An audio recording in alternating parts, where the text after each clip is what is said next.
So whenever we are engaged in teaching and listening to some Dharma, we must have the correct motivation. And with regard to the, as we usually say, the taking refuge in the three jewels distinguishes us from non-Buddhist, and then cultivating altruistic intention to become Buddha for the benefit of all sentient beings, and others cultivating Bodhichitta distinguishes us from the lower paths. And therefore, from both the teacher's side as well as the audience, we must have the correct motivation to listen to the teaching. So it doesn't make much. It's not. Wouldn't be great just to recite the verses of taking refuge in Bodhichitta without understanding the meaning. Just parroting the verse would not help. So of course there are sayings in the text. It is said that by just reciting some mantra, you would be able to accomplish all your goals. Of course, it cannot. These kind of teachings cannot be taken literally. So the Buddha himself has said that the sages do not wash away the sins of sentient beings, nor do they take away the suffering of sentient beings, nor do they transpose their own realizations into others, but only by teaching the reality of truth. The Buddhas help sentient beings to lead to nirvana. And so therefore we have all these over 100 volumes of Kanjur, the words translated into Tibetan from Indian languages, and then there are over 220 volumes of the Tenjur, and so which are all meant for studying the Dharma. So the purpose of the teaching of the Buddha is to make transformation within ourselves, and therefore, in order to make transformation, we need to know the structure of the teaching itself and how to go about with the practices. And therefore, just as the Buddha has said, by showing the truth, the Buddha leads sentient beings to nirvana. And therefore, we must understand the teaching of the Buddha and then make transformation on this mind that we have now by using our intelligence, so that through the development of intelligence and wisdom, we can overcome the distorted understandings, distorted views about things, and mere recitation of a mantra cannot help with this. So without understanding the meaning of the verse of taking refuge in Bodhichitta, even if you may say it 100,000 times, of course you may gain some blessing, but it will not help in transforming yourself within. And therefore, the two verses which says, the first in this verse, the first two lines refer to taking refuge, which says, I go for refuge until I'm enlightened to the Buddha, Dharma, and the Supreme Assembly. And so all the religious traditions which have some philosophical background, the concept do have some kind of a highest power according to their own tradition. And so now in order to have a very true sense of taking refuge in the gods, then in the theistic religions, what is said is that the God, the Creator, is almighty, and that is the purpose of this is to have a single-pointed faith in the Creator. And so, with regard to Buddhism, the object of refuge according to Chandrakirti, for those who aspire to liberation, nirvana, the three refuges are Buddha, Dharma, and Sangha. And so, with regard to nirvana, according to Buddhism, nirvana has to be attained within one's own mind stream, whereas in Jainism, they talk about nirvana as some kind of a place where you reach, a place which is said to be like in the shape of an umbrella put upside down.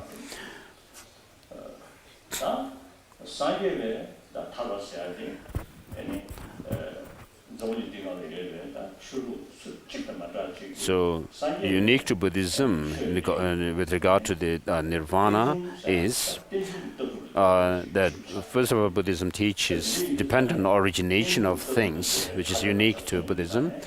And then on the basis of this teaching, what we do is we overcome distorted views, distorted conceptions and misconceptions, because they create or they bring about suffering to us. And therefore, in order to be free from suffering, we need to overcome or eliminate this kind of misconception which sees reality otherwise.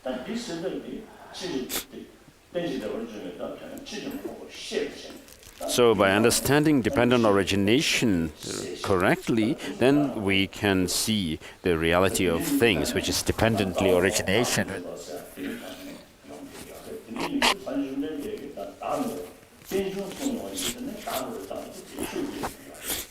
And therefore, the teaching of selflessness also comes because of the teaching of dependent origination. And so, on the basis of understanding selflessness, then where Buddhism teaches is nirvana. And therefore, the Buddha, Dharma, and Sangha are the three refuges for those who aspire to liberation, as Chandrakirti says. So we're not talking about overcoming some temporary suffering or overcoming some kind of problems, or nor are we talking about mere attainment of some concentration leading to the form and formless realms in the next life. But here, in connection with the teaching on selflessness, then we have to understand nirvana. So what is the Buddha, Dharma, and Sangha? So it is explained detailed in the Mahayana Uttara Tantra of Maitreya.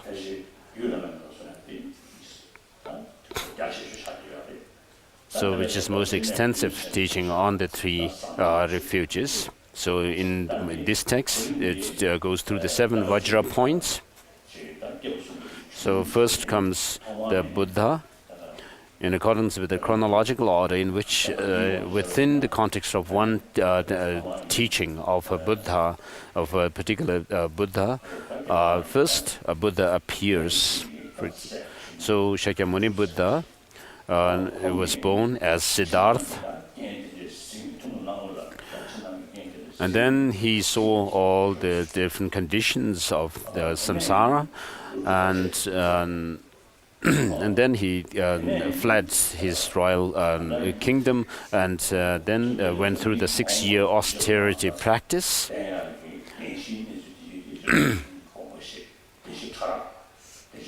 And then became enlightened.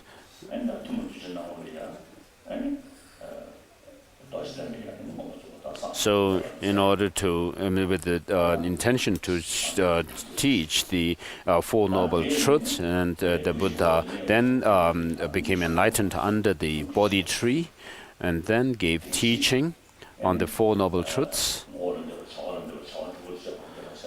With regard to this, the Four Noble Truths is taught 3 times in connection with the nature, the function, and then the result of the. And so, through this teaching on the Four Noble Truths, then the 5 human disciples were able to gain realization, and then they realized the Dharma within themselves, and therefore they also became Sangha. So that's the order in which, according to one teaching of a particular Buddha, how the order comes with Buddha, Dharma, and then Sangha.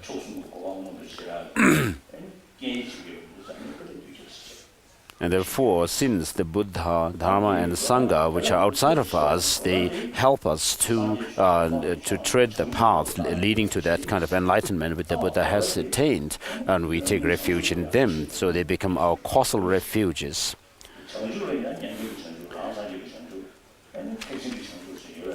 And so what we aim at is enlightenment.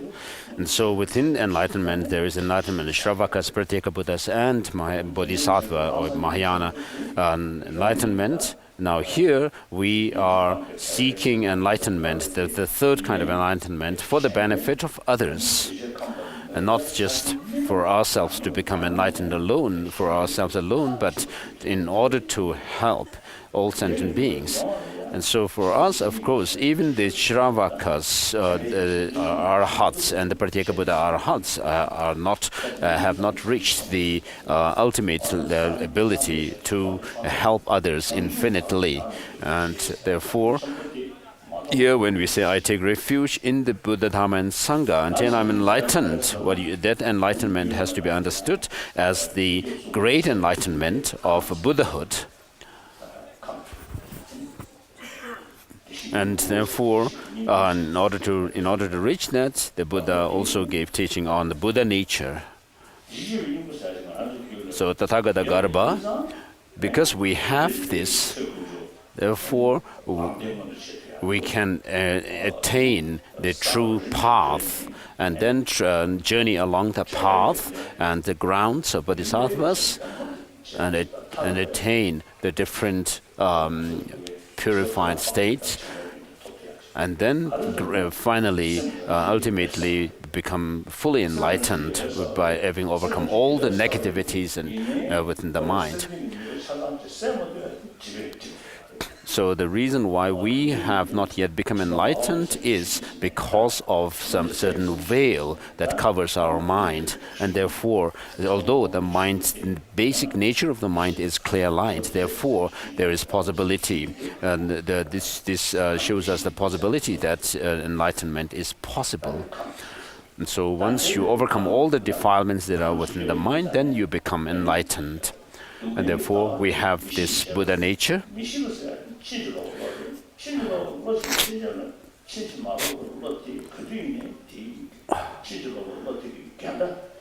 And so as long as there is some kind of distorted view or misconceptions, there's always an antidote to it, which can eliminate it.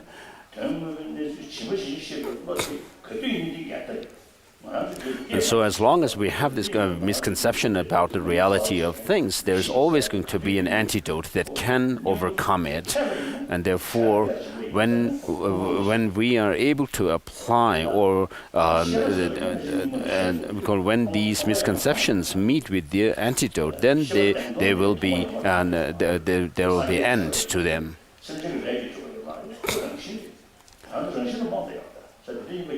And so our ignorance, the fact that we are ignorant is not because of the Buddha or because of our karma or anything like that, but this ignorance covers our mind, and therefore we are ignorant about it. And therefore, we need to know the reality of the mind itself and see the reality of the mind.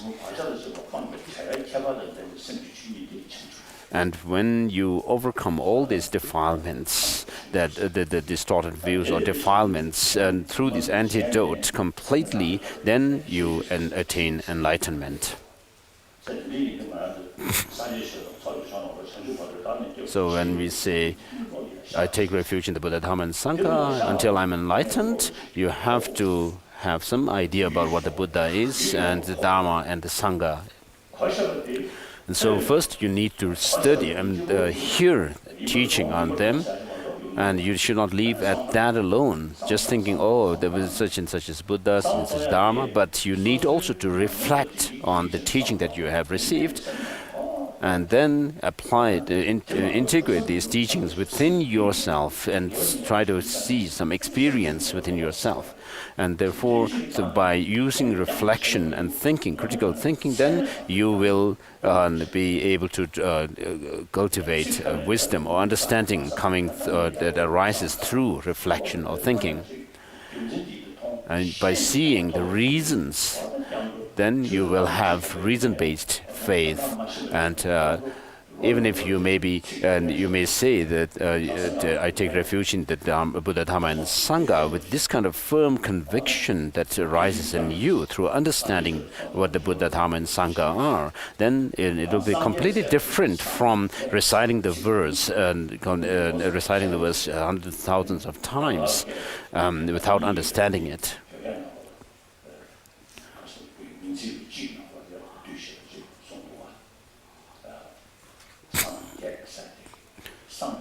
So, with regard to the Buddha, the term in Tibetan is Sangye, which is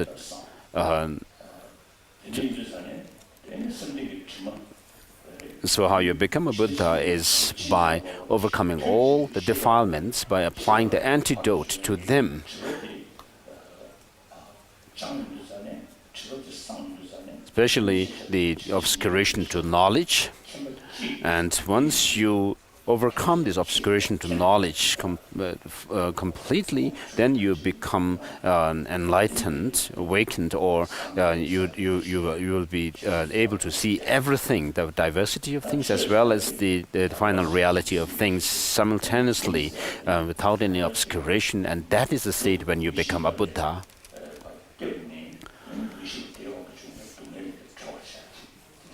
So you are saved from ignorance completely.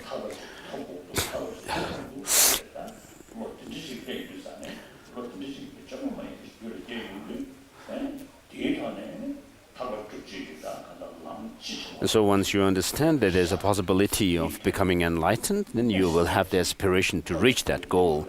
And then you will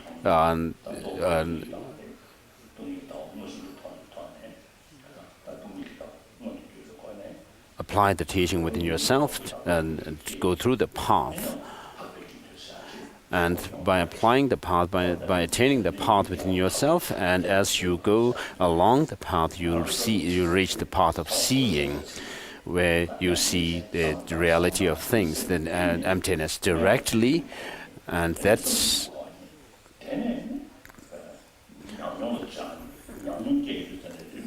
And then you still could go along, progress along the path and become enlightened. So first of all, you need to listen to the teachings and then reflect on the meaning of the teaching and then gain the experience and then in this way reach the path of seeing and become a Sangha member and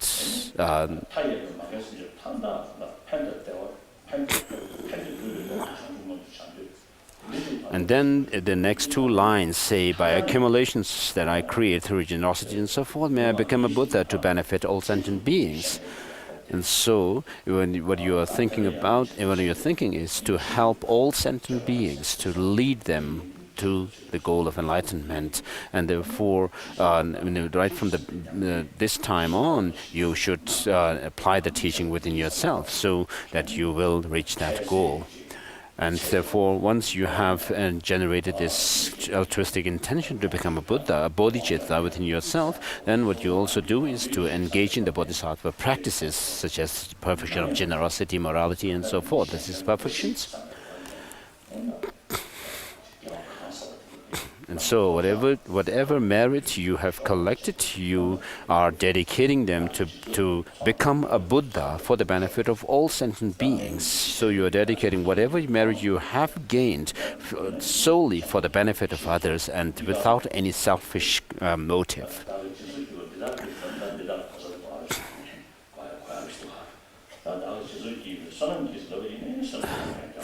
So sometimes in this third line we say, by the accumulation of, by the merit I create. But instead of saying merit, if you just say, by the accumulations I create through generosity and so forth, may I become a Buddha in order to become benefit sentient beings.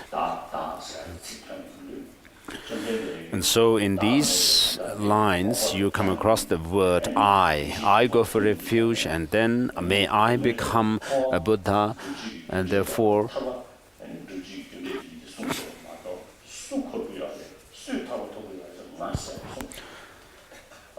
so during the first turning of the wheel of Dharma, the teaching on Four Noble Truths, the Buddha has not explicitly talked about the person who becomes enlightened and so forth. So when we come across these words, I, in this verse, you have to reflect on selflessness. And so, just as the Buddha says in certain sutra, that this the notion of I is a demonic mind, and it gives rise to all kinds of distorted views, and therefore there is no self. And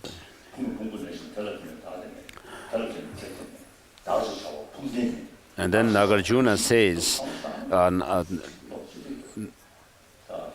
I, or this self, is neither in the aggregates nor it is different from the aggregates, and therefore neither the aggregates are in the neither the self is in the aggregates nor the aggregates are in the self, and therefore there is no self. And so you need to reflect on a lack of or absence of independent existence of an I. And with that, you should also dedicate whatever merit you gain through your practices, merits and so forth, for the benefit of other sentient beings.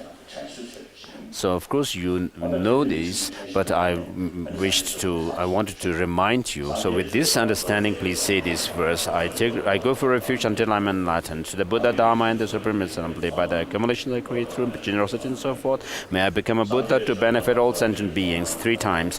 I go for refuge until I'm enlightened. To the Buddha, Dharma, and Supreme Assembly, by the accumulations I create through the generosity and so forth, may I become a Buddha to benefit all sentient beings. I go for refuge until I'm enlightened. To the Buddha, Dharma, and Supreme Assembly, by the accumulations I create through generosity and so forth, may I become a Buddha to benefit all sentient beings.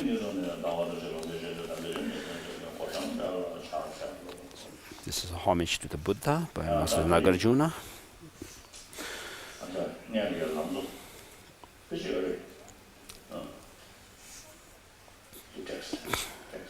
Please open the text for the teaching, the 3 principal aspects of the path. Koramila kivema to tamindo.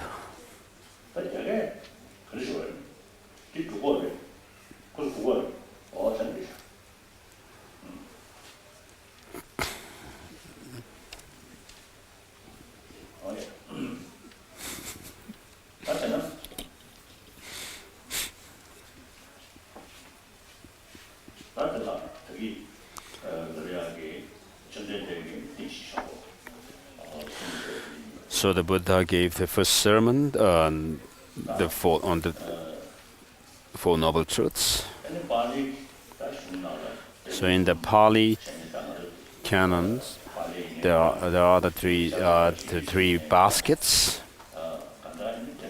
So whether it's a Pali tradition or the Sanskrit tradition, there is no teaching of the Buddha which doesn't come under the 3 Pitakas.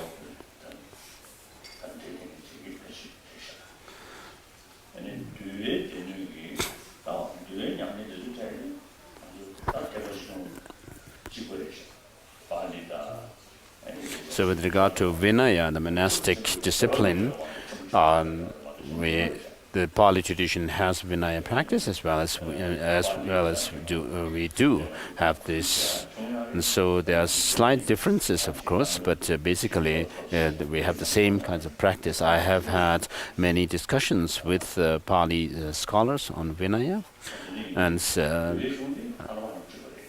so with regard to the monastic discipline, it's almost exactly the same. And then with regard to sutra teachings, there are, of course, some differences with regard to concentration practice. And then Abhidharma also, there is some difference. Within the Abhidharma, in the Pali tradition, there's teaching on the selflessness of persons, whereas in Sanskrit tradition, we usually have go through the 4 philosophical schools within Buddhism.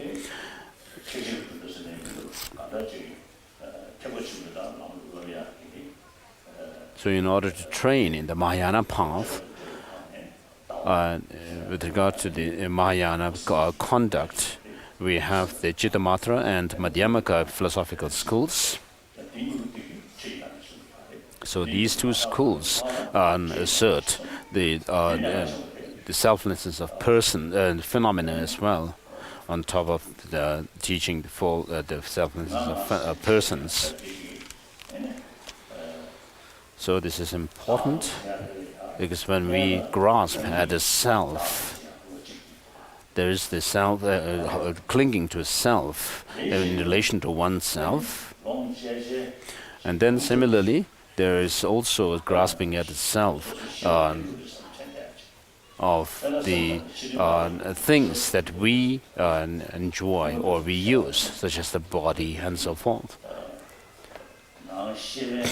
So with regard with the Chittamatras, of course, say the mind is truly existent, and it doesn't help to say, even in from their point of view, to say that these things have no externality to overcome this kind of misconception of holding on to true existence of the mind. And so Abhidharma is more extensive in the Sanskrit tradition. And so in the Sanskrit tradition, there is teaching on the selflessness of phenomena, not only selflessness of persons. And so there are differences in subtlety of the presentations of selflessness within the philosophical schools. All these philosophical schools, of course, were taught by the Buddha himself.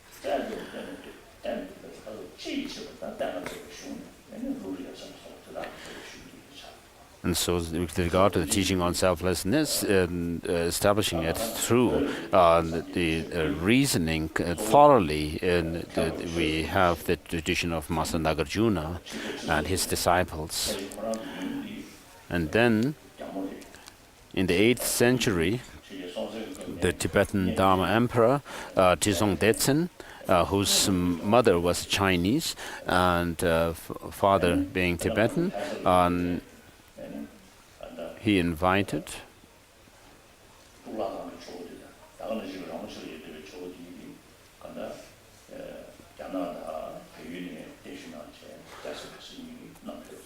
So before that, in the 7th century, the Tsongkhapa lived, and he married 2 princesses from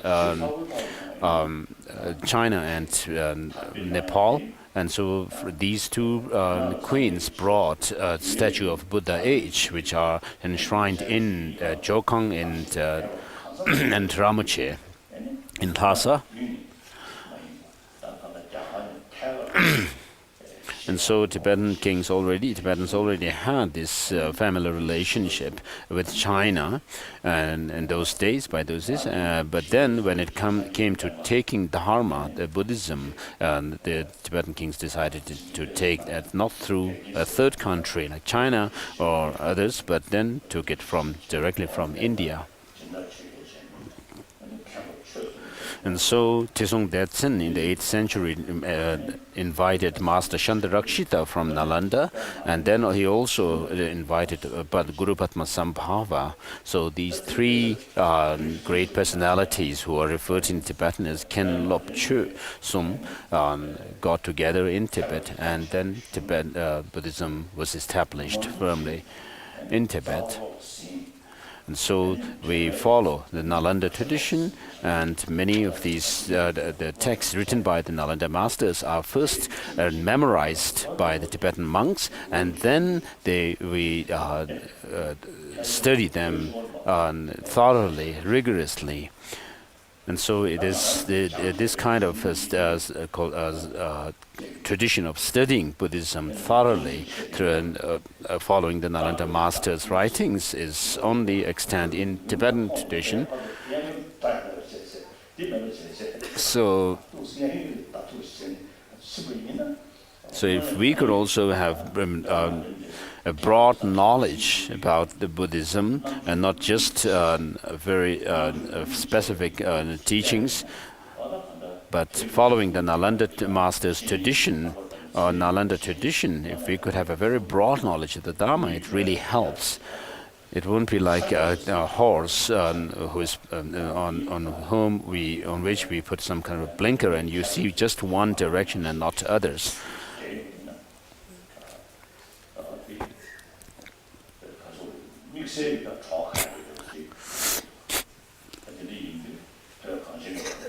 So the Buddhism that is spread, the Tibetan Buddhism,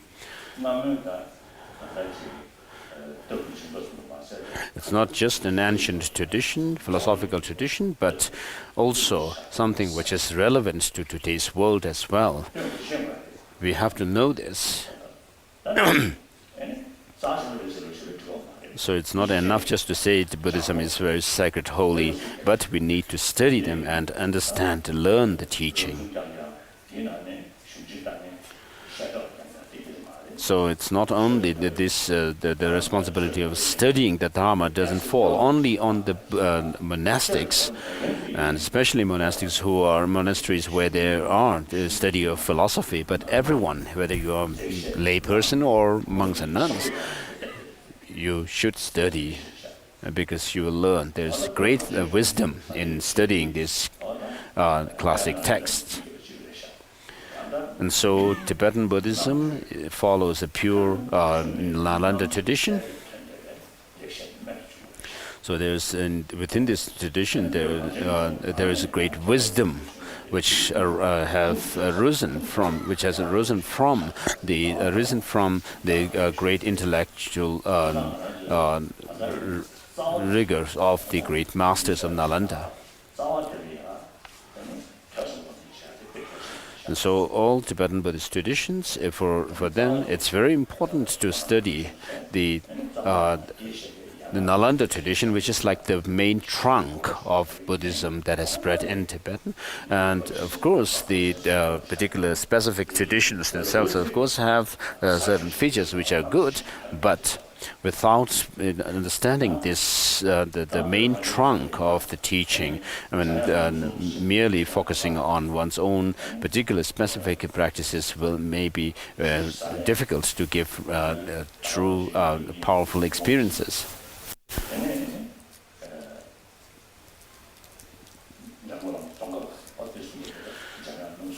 So in Tibet, there is the tradition of three masters being referred to as the three Manjushris, or manifestations of Manjushri,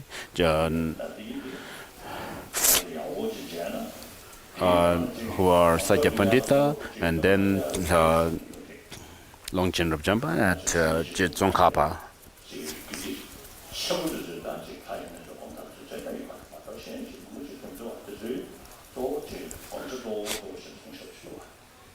So Master Tsongkhapa's writings are marvelous. You'll find, of course, teachings on the Tantra, such as the profound practices of Guhya Samaja and so forth, but not so much ritual text.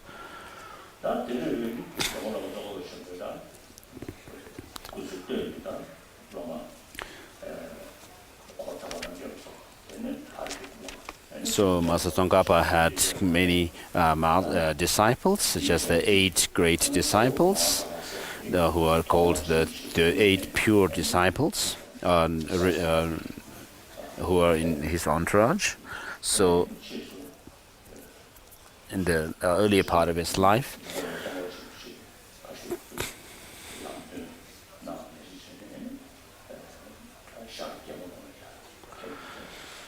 And one of his disciples was who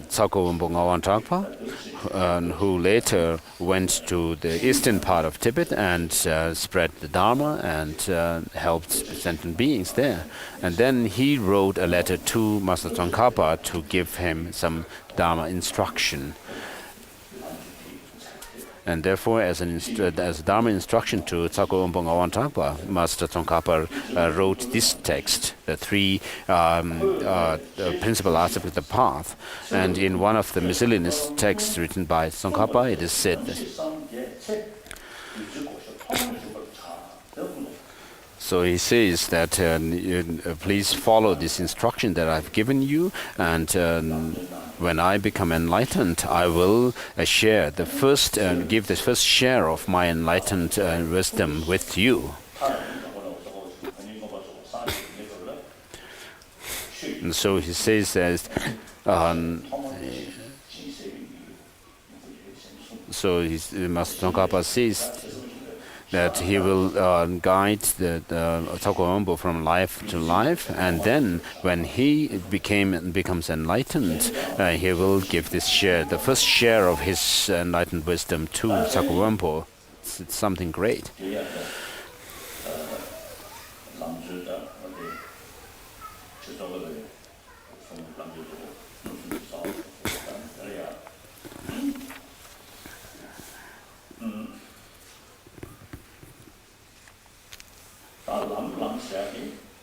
So the text says Lam Tso, so Lam, the path. Now here the path refers to the spiritual path that we have to tread, which is for transformation of our mind. As Heart Sutra says, in mantra says, Gate Gate, Varagate, Parasamgate, Bodhiswaha, and so which refers to the fivefold path culminating in this Bodhi or enlightenment. And so you go through the paths of preparation, accumulation, preparation, seeing, meditation, and then reach the path of no more learning. And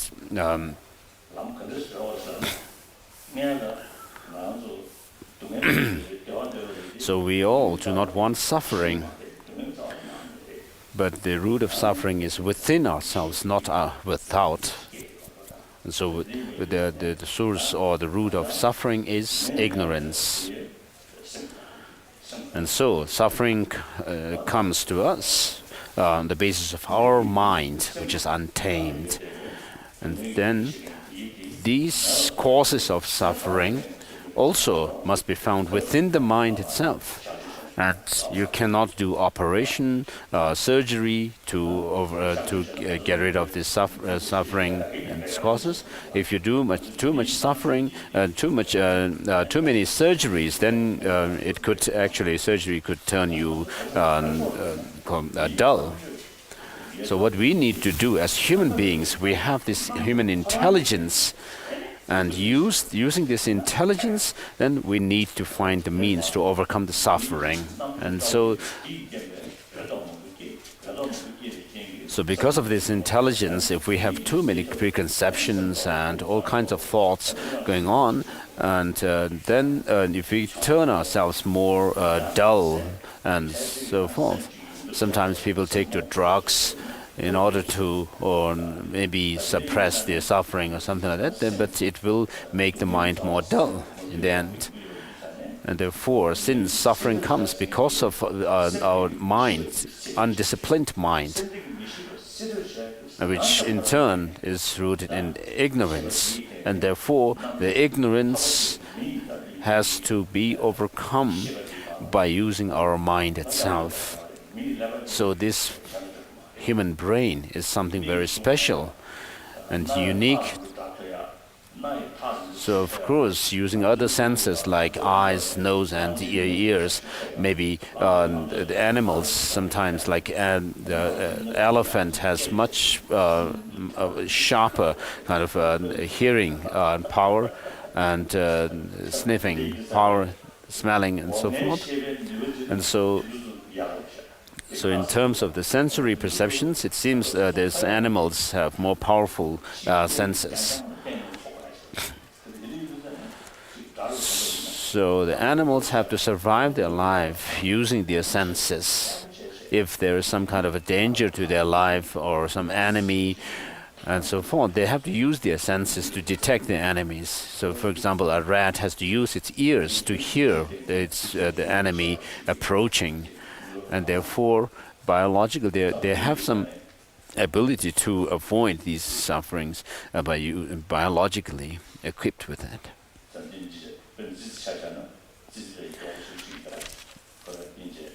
So with regard,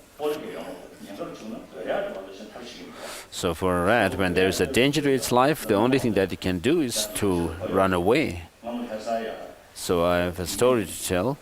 In Lhasa, one Yume monk who had done 3-month retreat on, it's a great retreat on the Jigje, Yamantaka.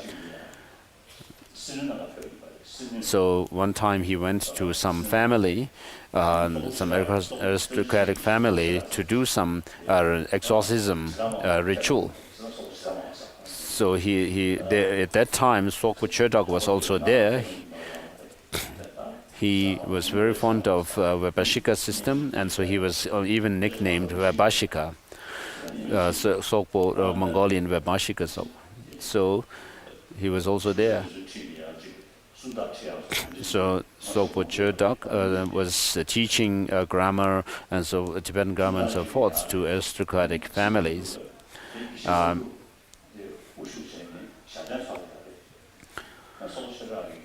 So Geshe Samdrupla was at one time doing exorcism, suppressing his spirits, and Chödok just went to.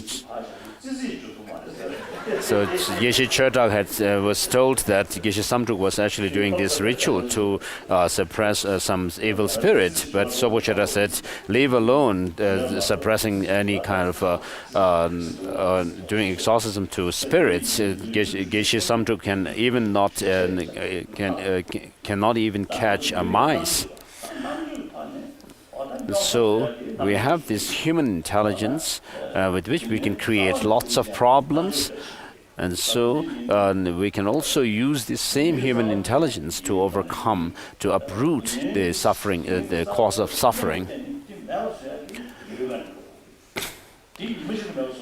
And so the root of suffering is within the mind itself, and the antidote to it also comes from the mind. And this, the cause of suffering cannot be overcome within a certain short period of time.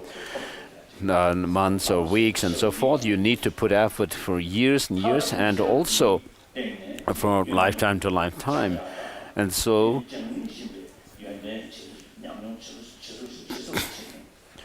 you need to develop and your knowledge further and further, and you gain more and more profound understanding of reality and so forth, and then overcome these negativities that are within ourselves. So Buddhahood cannot be sought from outside, from somewhere else, but we have to know that Buddhahood can be attained from within this very mind. And so, therefore, sometimes there's also terminologies such as the primordial Buddha is sought from within.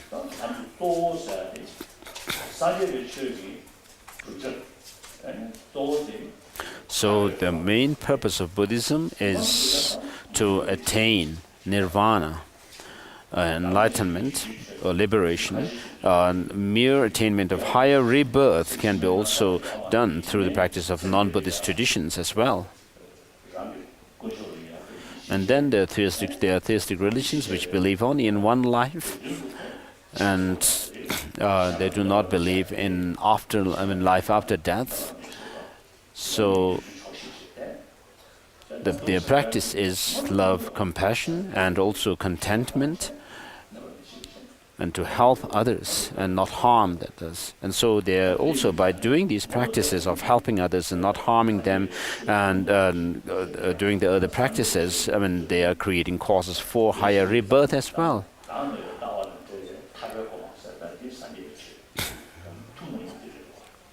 And so the way to attain the liberation in Buddhism is by understanding selflessness.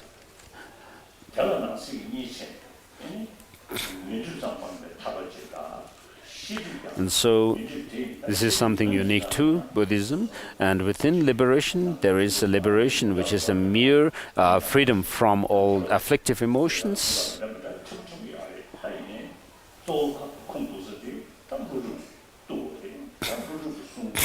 So, of course, there are different ways to understand liberation, but we should mainly, of course, there are many different interpretations, but we should mainly rely on Master Nagarjuna's text. And then Nagarjuna's disciples, such as Aryadeva, Buddhapalita, Chandrakirti, and then also Shandideva. So these are the main masters that we should rely on, and we do not, by referring to them as the main masters to rely on, I'm not saying that they left a great legacy and that they have done so many things in the world, but what they have left are their texts, which show that we must rely on reason and logic in order to understand the teaching of the Buddha well, and not just based on blind faith. And so when it comes to using logic and reasoning thoroughly, these masters are really great. There's nothing that you can actually counter their reasonings. And so when we use these reasonings that they have used, then we can see the different contradictions within certain traditions. And so these, when I refer to them as the main teachers, I'm saying that their writings are really called reliable, truly reliable in terms of... And so with regard to the two types of obscurations, of course there are different interpretations. But as I just said, we need to rely on Master Nagarjuna and Aryadeva, his chief disciple. And these are the two original masters of the pioneers of the Madhyamaka tradition, and then following them we have other Madhyamaka tradition, the Madhyamaka masters following different Madhyamaka traditions.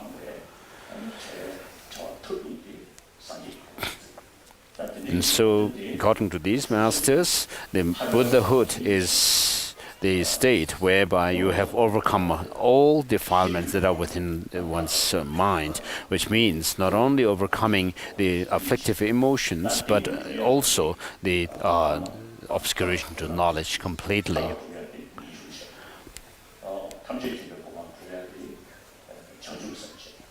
And so, when it comes to attaining liberation alone, we need to, first of all, develop renunciation, or the determination to be free from samsara. And then, in order to reach Buddhahood, we need Bodhichitta. And so,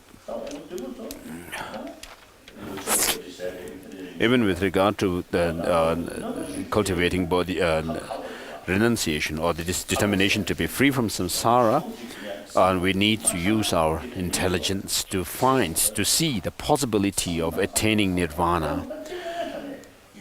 Of course, for some people, they may just follow blind faith, or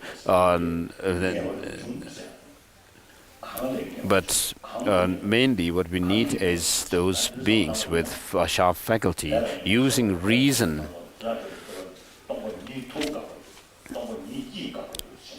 And so nirvana is this total elimination of freedom from the suffering and its causes. And so by understanding emptiness, you should understand how this understanding or the wisdom realizing emptiness can lead you to overcome the defilements, ignorance, and so forth. And so for renunciation to, true renunciation to arise within oneself, one should also be helped, the understanding of emptiness also helps. And then, with regard to full enlightenment, Buddhahood, there is also there's twofold intention. First is the intention to help others, and then the second is the intention to reach that goal.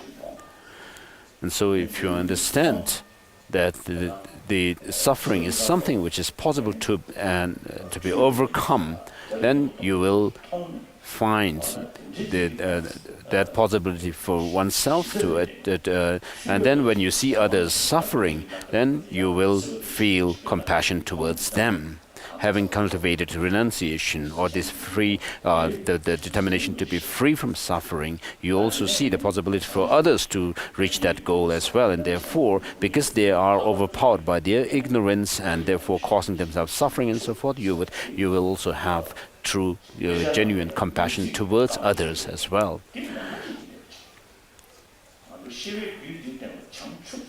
And so, when you really truly understand how it's possible to attain enlightenment, then you will have true determination to aspiration to reach that goal. So without really understanding what enlightenment is, you won't have true aspiration to attain enlightenment as such. And therefore, with regard to enlightenment, reaching enlightenment, you have wisdom, focusing. With wisdom, your mind focuses on enlightenment, and with compassion, your mind focuses on sentient beings, which is said in a commentary by Vimuktisena, Master Vimuktisena, in his commentary to the Abhisamaya Alamkara and 25,000 Pratyaparamita Sutra. So when you are held by wisdom, and then you are able to see the reality and clearly, and otherwise you'll just be groping in the dark. But even if you may say you want to attain enlightenment and so forth, without really understanding. And so these three, the renunciation, bodhicitta, and the correct view are called the three principal aspects of the path. And so in the text, first Tsongkhapa goes through renunciation, and then bodhicitta, and then he goes into the teaching of selflessness, the correct view. So when it comes to cultivating bodhicitta, bodhicitta is rooted in great compassion. So within the compassion, here we're talking about a compassion which can give rise to this special resolve to take the responsibility of liberating others by oneself.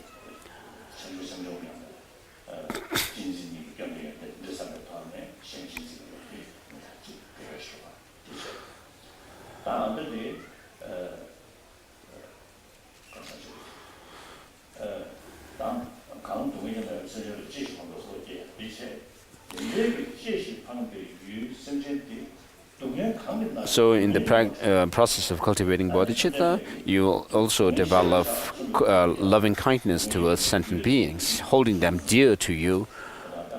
And once you see these sentient beings whom you find to be dear to you, that they are suffering in samsara,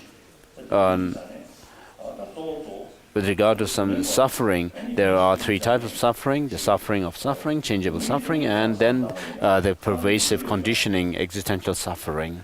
And so with regard to the first two sufferings, of course, even animals first, are aware that of undesirable experiences as being painful. So we can see animals really mourning the death of someone in their herd, and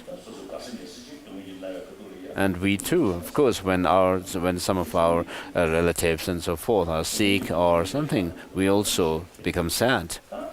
And so this shows that even animals do not want these painful experiences, the suffering of suffering.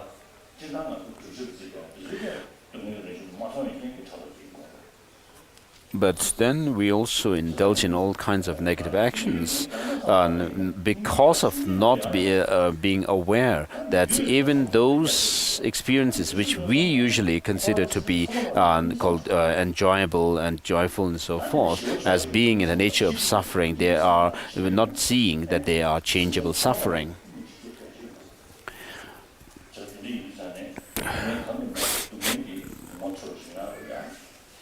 So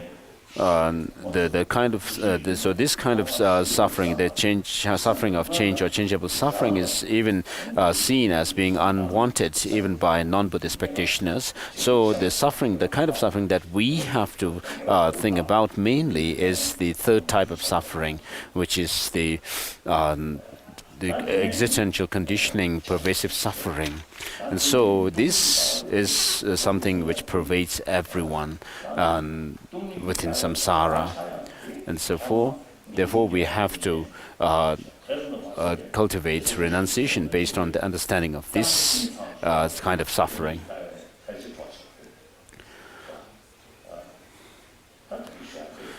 And so the understanding of emptiness helps to cultivate renunciation, or the determination to be free from samsara, and also it helps us to take refuge in the Buddha, Dharma, and Sangha.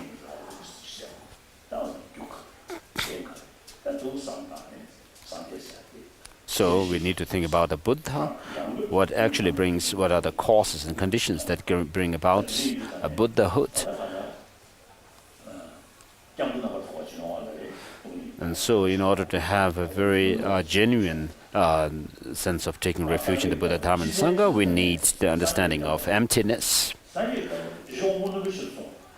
So the teaching of the Buddha is primarily focused, given to beings with sharp faculty.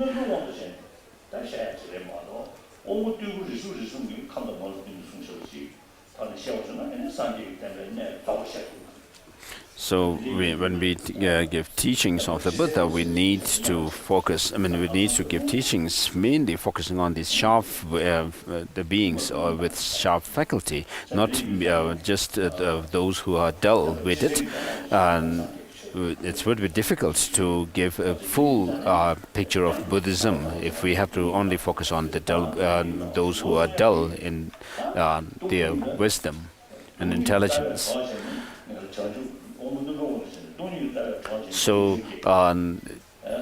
with the help of the understanding of emptiness, we need develop the renunciation, bodhicitta, and compassion. And so, once you develop bodhicitta, you become someone on the path of accumulation. And in order to progress along the path, of course, there are other factors, but mainly you progress along from the path of accumulation to preparation, to seeing, to meditation, path of meditation, and by using your intelligence and wisdom. And so, within the 10 bodhisattva grounds, also to pass from the first ground to the second and onwards, you need wisdom. And so, the actual the factor which actually counters our negativities is wisdom. And so the path of preparation of Mahayana, Bodhisattva path, is the second path, which comes through which is attained when you have the experiential realization of emptiness. And then you go into the you progress further and reach the part of seeing, where you see emptiness directly, and then you still familiarize your mind with this direct experience of emptiness and enter into the path of meditation, and then finally become a Buddha. And so emptiness, when it's coupled with bodhicitta, you also help to yourself to overcome the obscuration to knowledge. Mere experience of emptiness, when it's coupled only with this sense of renunciation or the determination to be free from samsara, that will lead you to the mere nirvana. Overcoming all the negative emotions, and you are still left with the obscuration to knowledge. And therefore, to overcome this, you need bodhicitta coupled with the realization of emptiness. And so, to go through the text, Master Tsongkhapa, when he gave this instruction to Tsako Umbong Awan Thakpa, he says, "Homage to the most venerable teachers."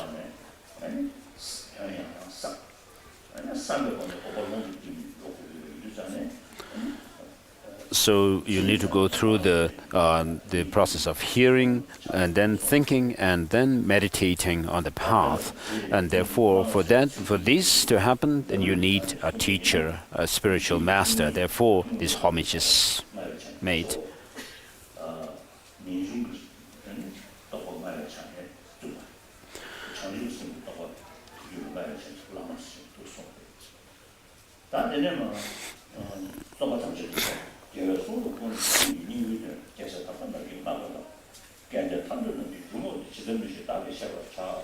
So verse number 1.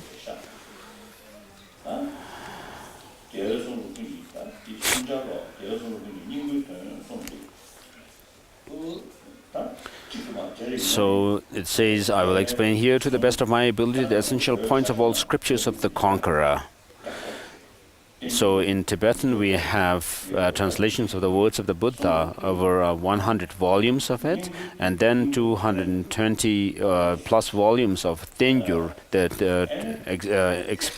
commentarial texts written by Indian masters. So this is the teaching that Master Tsongkhapa is giving here, is the essence of these texts.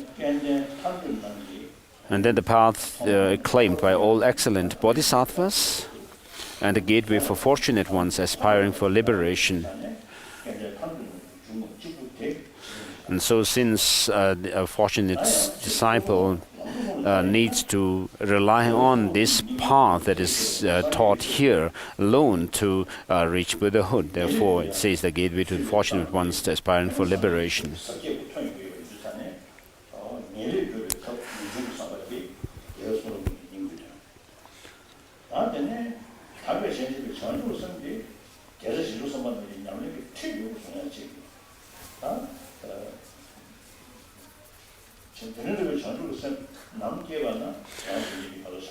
So bodhicitta is the main practice of all the bodhisattvas.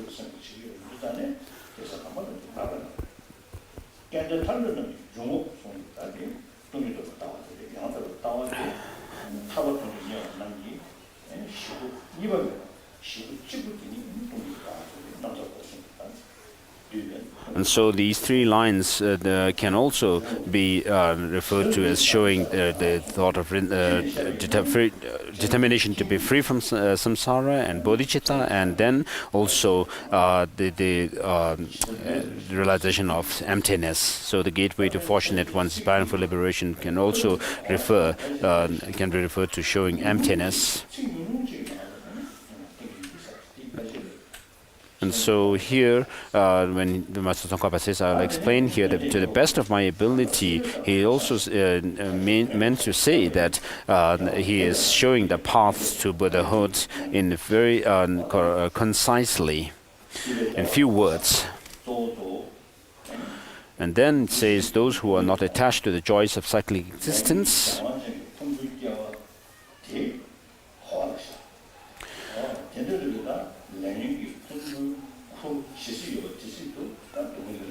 the cyclic existence or samsara is this the five aggregates which come about through the force of karma and delusions. And so this is not something to be called to feel joy. And then it says, who strive to make meaningful this life of leisure and opportunity. And so having found this kind of precious human life with leisure and opportunities, if you can use it to serve other sentient beings. Therefore, it says to who strive to make meaningful this life. So here, with regard to making this life meaningful, there are different ways. If you aspire to reach nirvana alone, that is one way of making it meaningful, which is called just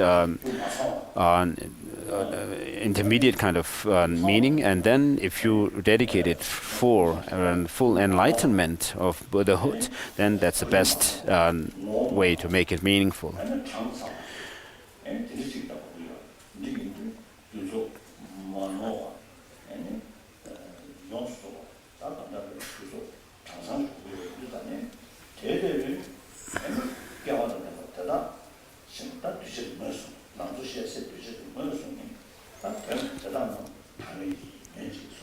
And so in order to reach Buddhahood, of course, you need to know the complete path, which is unmistaken, and then the order of how you go about with the practices also should be unconfused. And so, therefore, it says, who place their trust in the path that pleases the conquerors? Oh, fortunate ones. Here is referring to such a person who understands the complete path leading to Buddhahood. Listen with an open heart, it says. So otherwise, therefore, you need to listen to such a teaching with this kind of attitude to make the most out of this kind of life of leisure and opportunity for the benefit of other sentient beings, not just for some inferior purposes. And so, having asked the disciples to listen, then Master Tsongkhapa says, without pure renunciation, there is no way to pacify the yearning for joys and fruits of samsara's ocean. Since craving for existence chains us thoroughly, first search for true renunciation. So here, the reference with pure renunciation means that you want to be free from all kinds of suffering.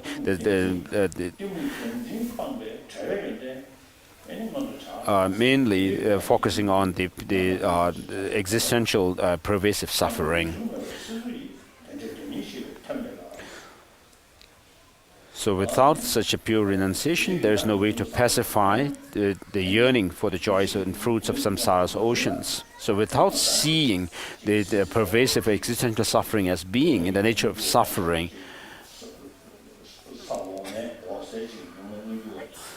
merely by overcoming some kind of some degree of suffering or unpleasant experiences will not help. So there's the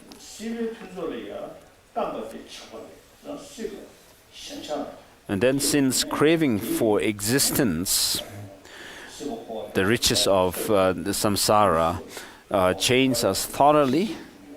So therefore, this kind of a craving actually binds us in samsara, and therefore it says first search for true renunciation, or the determination to be free from suffering.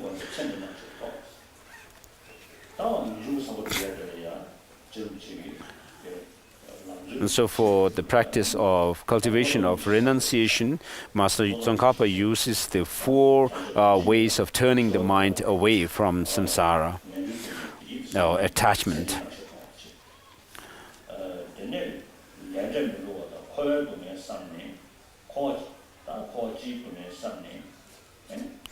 And so by meditating on the lower realms of existence, the suffering of lower realms of existence, and the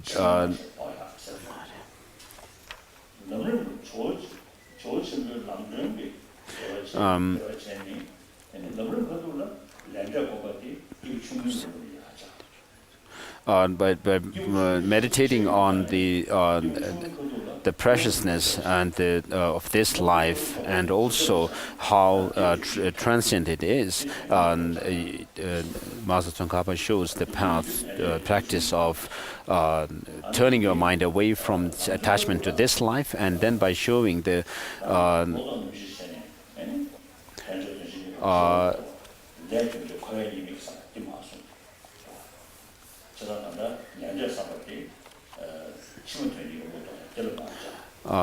the infallibility of karma and the faults of samsara. He shows us the path to the practice to turn our mind away from these pleasures of next life.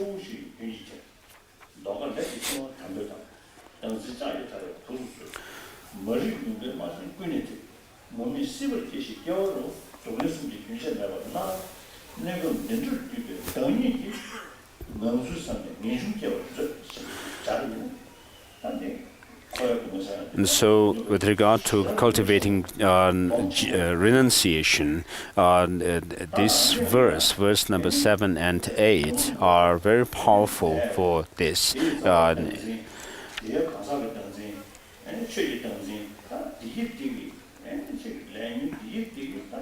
So because of our grasping at self of persons and the phenomena, then we create causes for suffering, and therefore,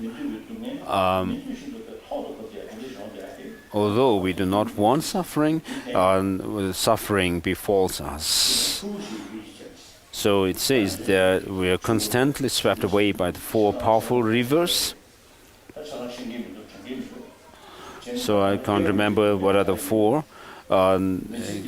So perhaps the 4 powerful rivers refer to the rivers of birth, aging, sickness, and death. And so our life begins with birth,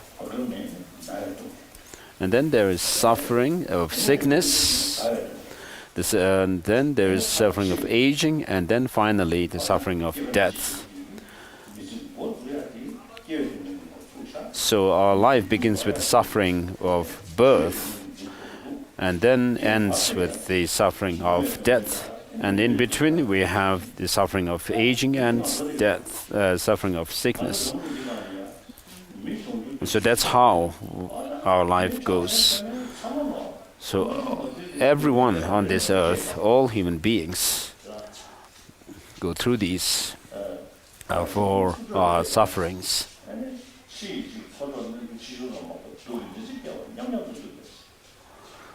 So when we look at others and ourselves, we all can see that we are all in the same boat.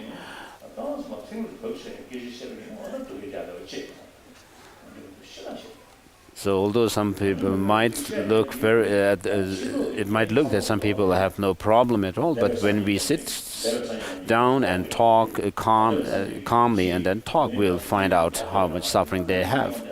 And so these are something which are unavoidable because of our karma. And so it will not help us to try to overcome suffering, seeking the means to overcome them from outside. But we need to use our own mind. When we face suffering, if we could actually use that opportunity and take the suffering on the path, then we'll be able to help ourselves. And so all these misfortunes that we face will be like a blessing in disguise. And also we can use this opportunity of when we suffer for developing compassion and also special resolve to help, to take the responsibility of helping others out of suffering. And then you can also think about others, equalizing the exchange self and others, and meditate or cultivate bodhicitta, and then everything that all these misfortunes will be like blessing in disguise for you.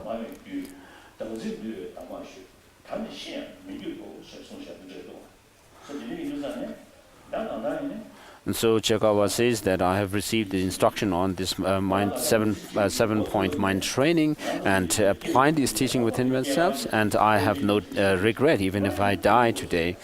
And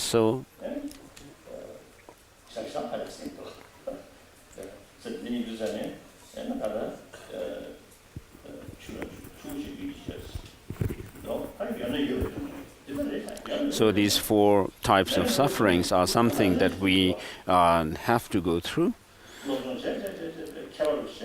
So it doesn't make sense to complain about them as such. And so as long as we are born in this kind of life, there's all kinds of problems. When we have things, we are not satisfied. When we don't have it, we suffer. And then we can also see that even professors and people with power and name, knowledge and so forth do have problems. And then there is jealousy amongst the knowledgeable people with knowledge.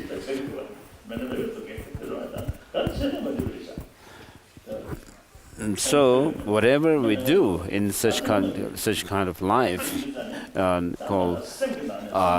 everything makes us suffer somehow if we are not able to use the opportunity.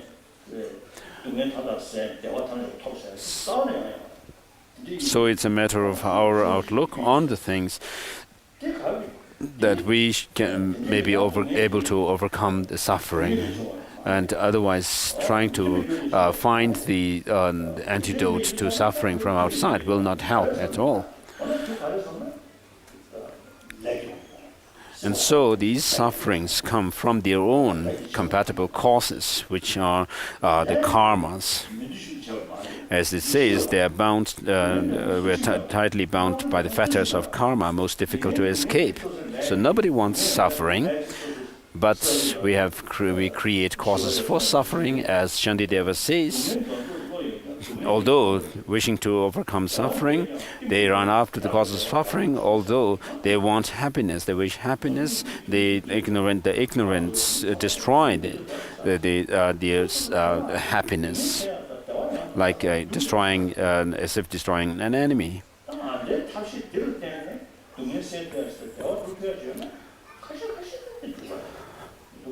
So far, whatever we have done, we have not been able to add to overcome suffering.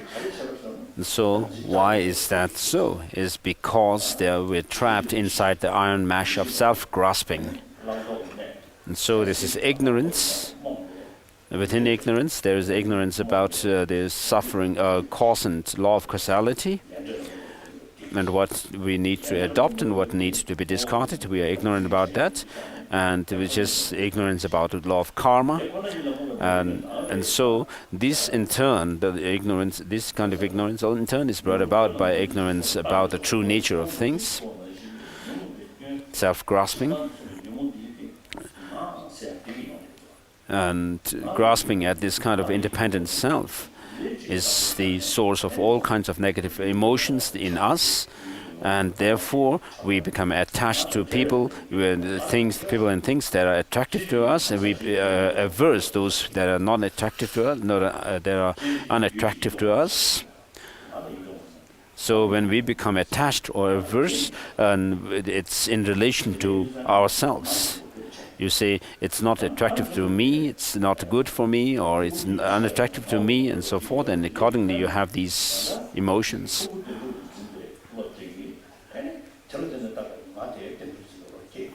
And so grasping at the true existence of the aggregates, the psychophysical aggregates, gives rise to grasping at the true existence of the self.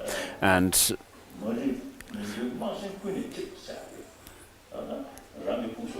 therefore, this kind of ignorance envelops us, our mind. And so the text says we are enveloped in this thick mist of ignorance.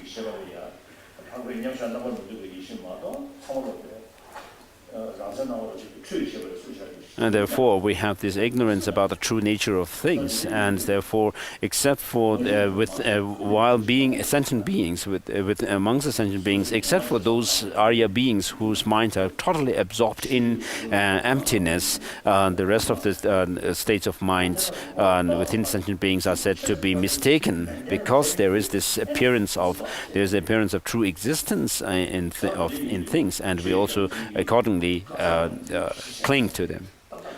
And therefore, as it is said that this kind of ignorance about the self-grasping at the true existence of phenomena, like the aggregates and so forth, gives rise to grasping at the true existence of self.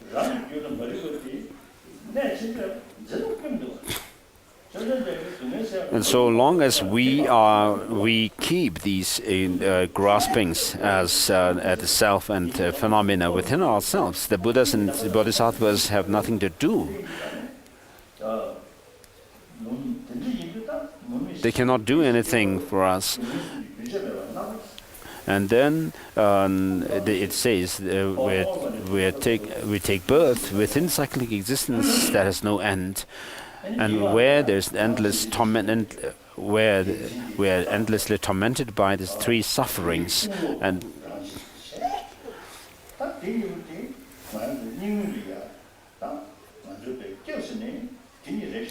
so what we have so far sought refuge in are the twofold: the grasping a true existence of things and self, and also the extreme self-centered attitude.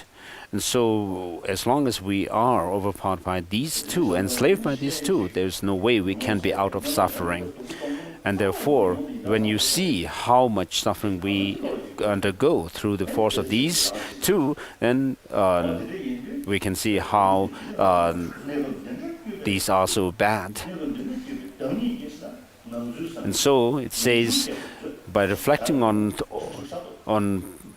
my situation of suffering condition, such a problem condition, generate the supreme called renunciation within oneself.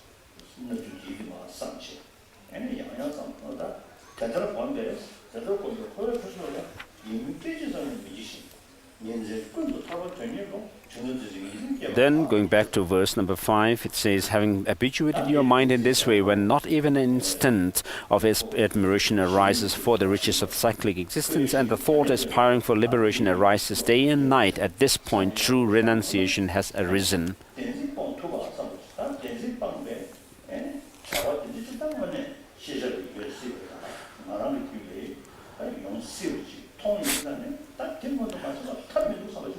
So when you think about this, how self-grasping and grasping at true existence and so forth are mistaken views, then see that there is possibility to overcome them through an antidote, a realization of selfness and so forth, then you will be able to see the possibility to attain nirvana.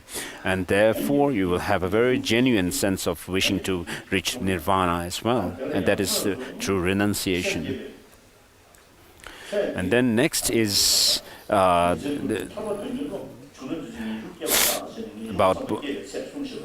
Bodhichitta.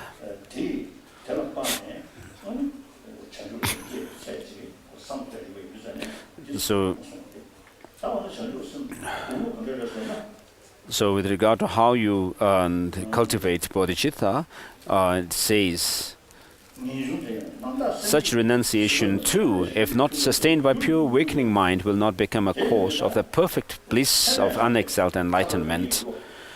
And therefore, this determination to be free from suffering, which is brought about by true knowledge, real knowledge about the nirvana, without that kind of renunciation, your pure awakening will not become a cause for perfect bliss of unexcelled enlightenment.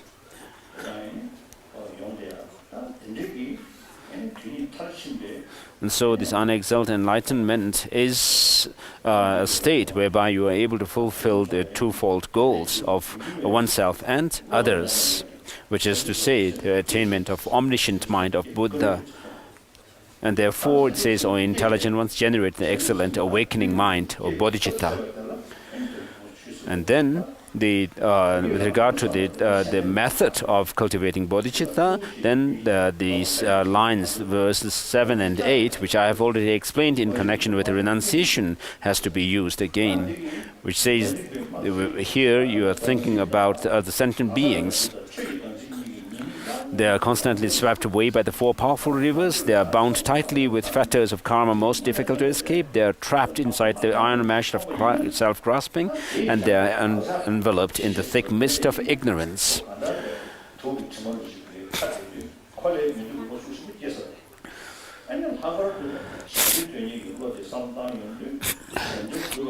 So when you think about the ignorance being so powerful, you'll also be able to see that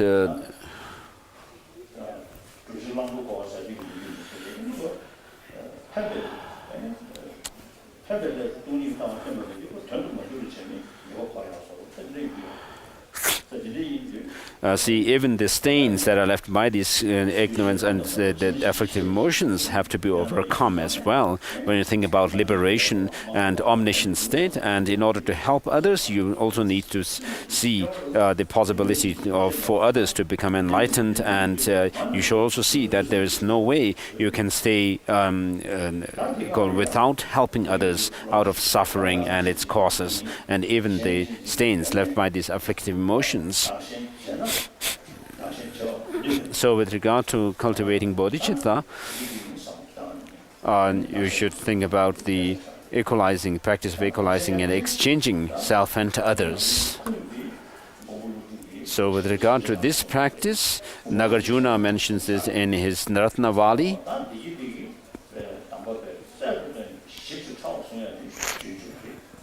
And also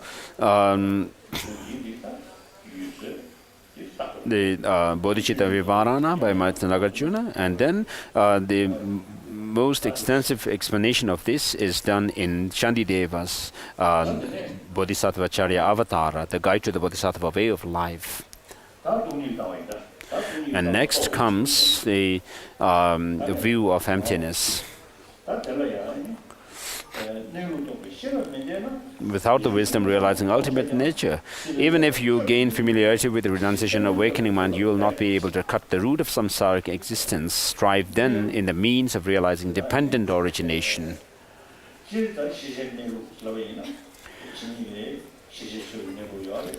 So with regard to the way things are,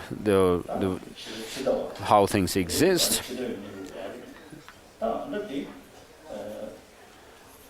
there is the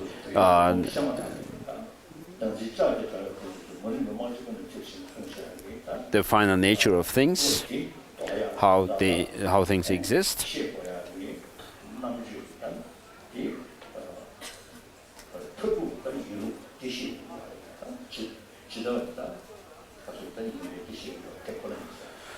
So you should, in order to overcome all kinds of defilements, you need to overcome you need to understand this final nature of how things exist.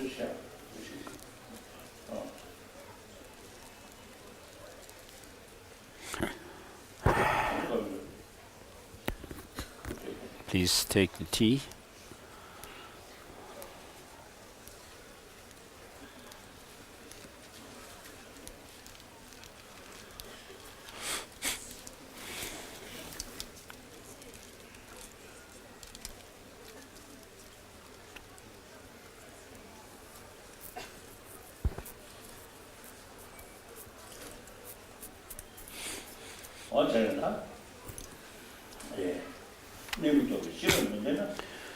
So without wisdom realizing the ultimate nature,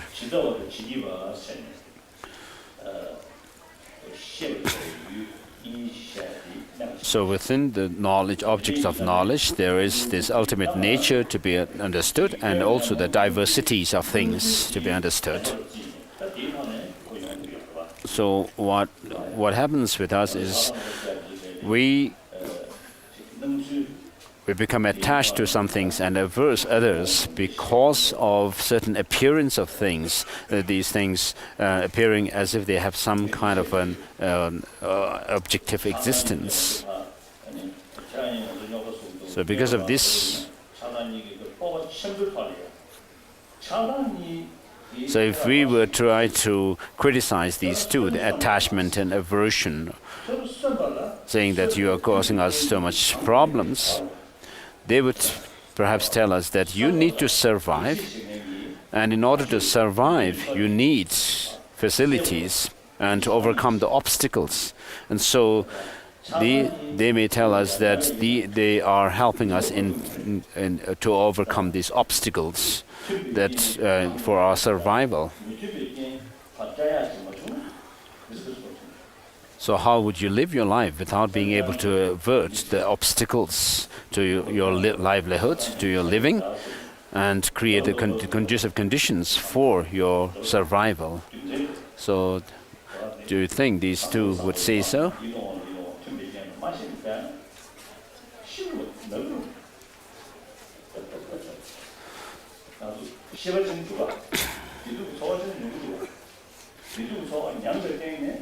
So attachment will tell us that I'm helping you because I see what is beautiful in things and people, and therefore bring you close to them. And anger or hatred may tell you that I'm helping you because you need those, you don't need the obstacles like enemies and so forth. So I try to avert them.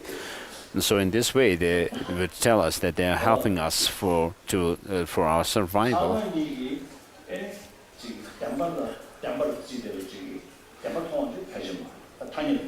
But what happens here is when attachment and anger or aversion arises in us, there's also a sense of whatever attractive thing appears to attachment. There is this exaggerated way of seeing the beauty in the thing. And also, when we averse something, there is this exaggerated way of looking at the object at which we are angry and or we averse. So a scientist whom I know said to me that when someone becomes angry at somebody, the person looks totally negative.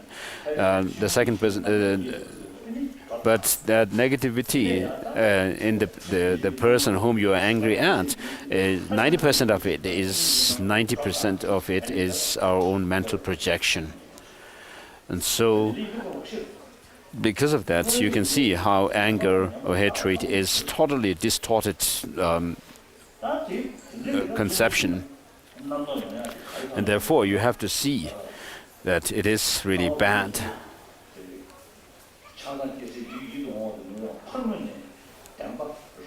So when we are attached at something, what happens is that the thing looks absolutely attractive, and therefore we also cling to that, and then because of that we create all kinds of problems.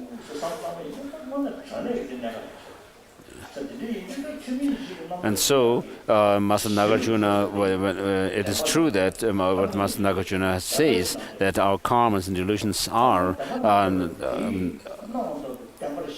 because of some inappropriate attention that happens to us towards things.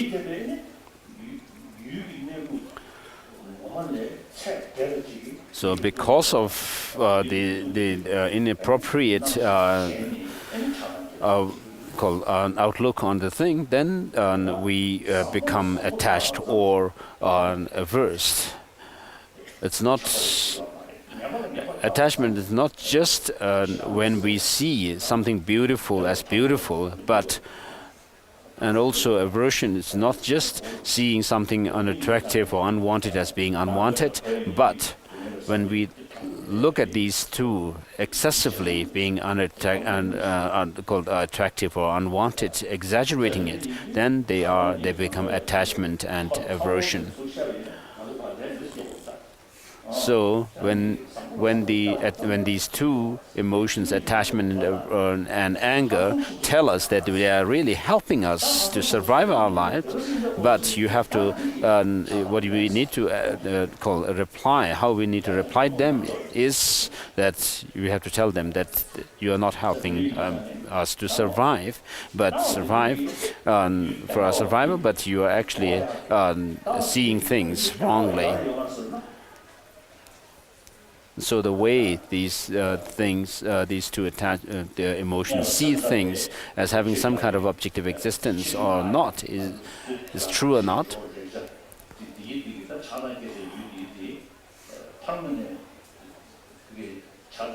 So as Chittamatra say, that the things which are attractive or unattractive look as being attractive and not attractive objectively, and then they say there's no such way of existence of these things objectively. And so the Chittamatras deny any objective existence in things. The external, although they reject the externality of things, whether attractive or unattractive, but they still say that the mind which becomes attached or averse, has some truth or reality in it.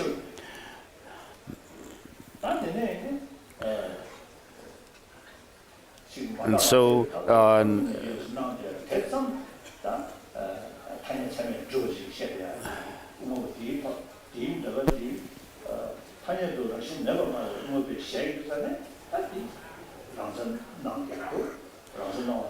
whereas the Savatantrika Madhyamakas would reject even the mind as having any true existence. But then, although Savatantrika Madhyamakas do say that things do not truly exist truly, they still say that there's some objectivity in the things, and therefore to destroy all kinds of objectification in things and self. And the Madhyamaka Prasangikas say that there's nothing whatever that objectively exists, even conventionally. And therefore, we come across the teaching in relation to how things appearance and the reality of things. We have the two truths. As Master Nagarjuna says, all the teachings of the Buddha are based on the two truths. So we need to know the final reality of how things exist, and not satisfying only with the appearance.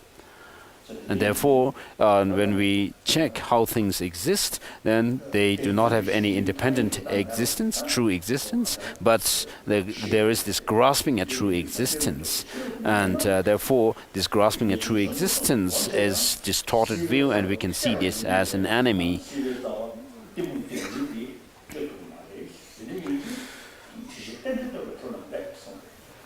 So it says, even if your familiarity with renunciation or awakening mind, then you will not be able to cut the root of samsaric existence. And Master Tsongkhapa here says, in order to overcome this kind of, to uproot this, the samsara, you need to realize dependent origination. He doesn't say strive then in the means of realizing emptiness, but he uses the term dependent origination, because dependent origination helps us to overcome both the extremes of nihilism and eternalism. It helps us to have the realization of both the dependence of things and emptiness of things.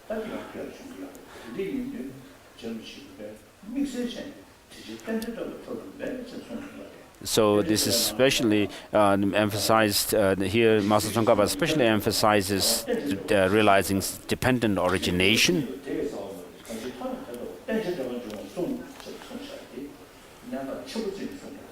So he actually sees a very profound meaning in this, and finds it very important to understand dependent origination to overcome our ignorance completely.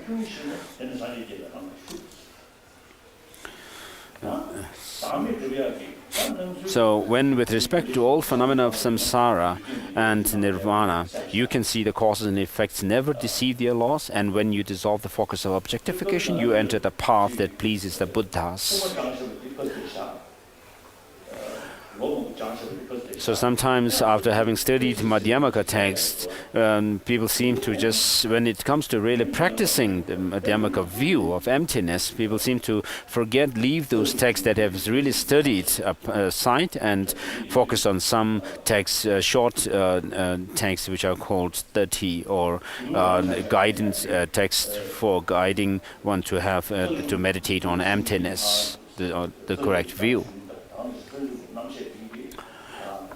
So, for example, for Gelugpas, if you consider the text commentaries by Master Tsongkhapa on Madhyamaka Avatara and Madhyamaka Karika, which you consider to be just as a text for study and not for practice, that's not really right.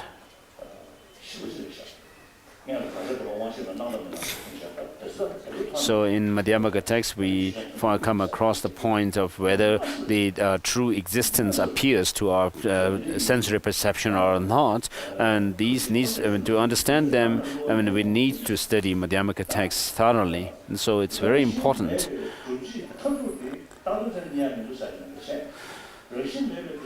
So the ultimate proof for saying that things have no intrinsic existence is dependent origination, and not just to say that things cannot be found when you analyze and search for them.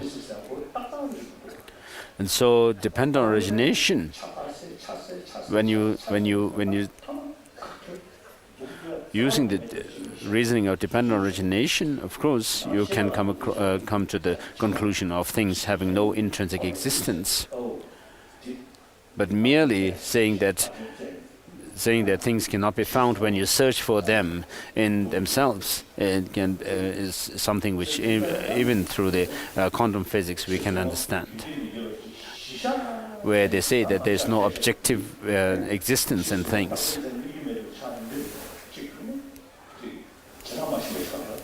So sometimes when the people are more or less carried away by some kind of a true and independent existence in things, and when they actually try to look for the things within the objects, then when they're not able to find anything objectively, then they are kind of surprised.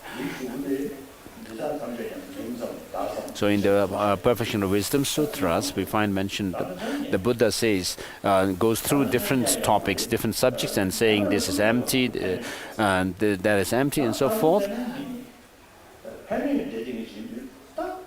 And then he concludes by saying that these are merely in name and designation. And therefore, when you are able to understand that things are merely nominally existent, you will be able to see that there is no objective existence in them, but they are merely labeled or designated.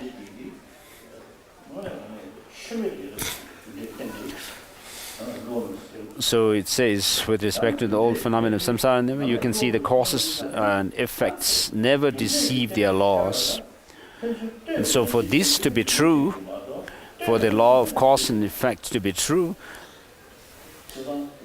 what we need to also understand is that things are dependent, contingent.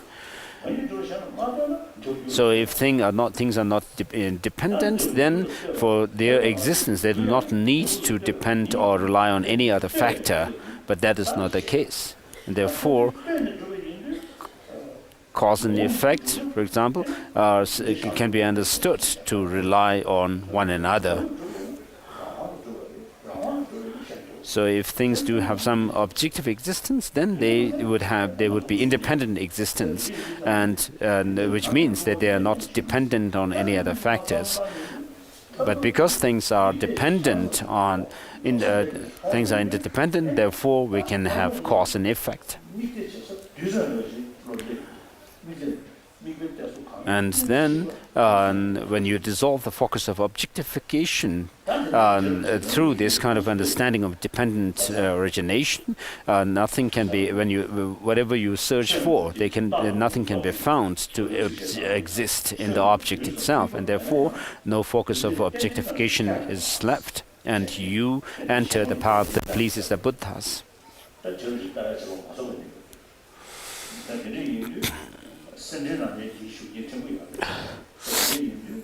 So in one of the Tsongkhapa's texts, which is the life account of Taktungu, ever-crying bodhisattva, there is some account of Tsongkhapa's called understanding of emptiness or dependent origin emptiness, where he says that although things cannot be found through analysis, but they can still be called accepted and called from the point of view of others or something like that. And then in his Golden Rosary commentary to Abhisamaya Alankara also, there is some tinge of that kind of understanding of selflessness, which is not the full understanding of emptiness. But then here Master Tsongkhapa says, as long as the two understandings of appearance, which is undeceiving dependent origination, and emptiness devoid of all these theses, remain separate, you will not have realized the intent of the sage.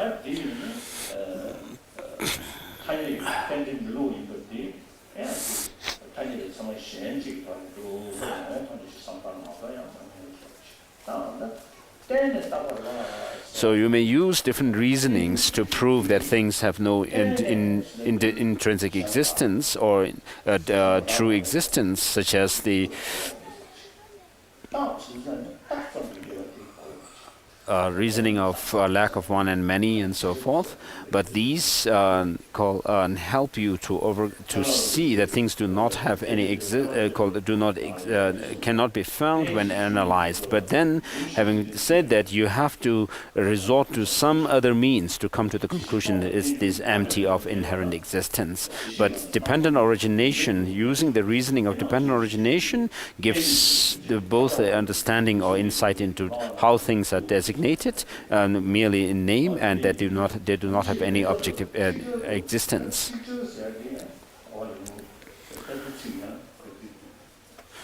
However, when not in alteration but all at once, the instant you see that dependent origination is undeceiving, the entire object of grasping at certainty is dismantled, then your analysis of the view has fully matured or is complete. So with regard to this term, all at once, we have to still think about this term.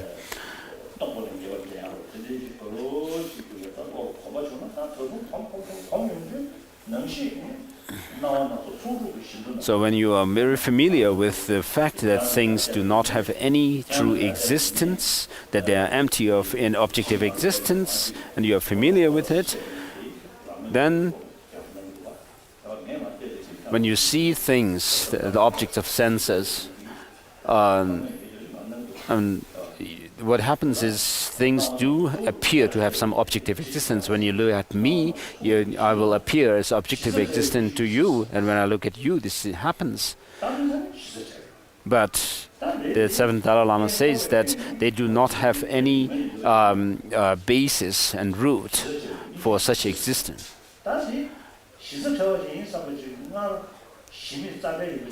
So earlier, because of your meditation on emptiness, you have seen that things do not have any true existence, objective existence at all, and therefore, when you see things just as they appear to have some objective existence, you'll be able to see how the things do not have such a way of existence. And you'll see, the seventh Dalai Lama says then, you see the illusion-like nature of things.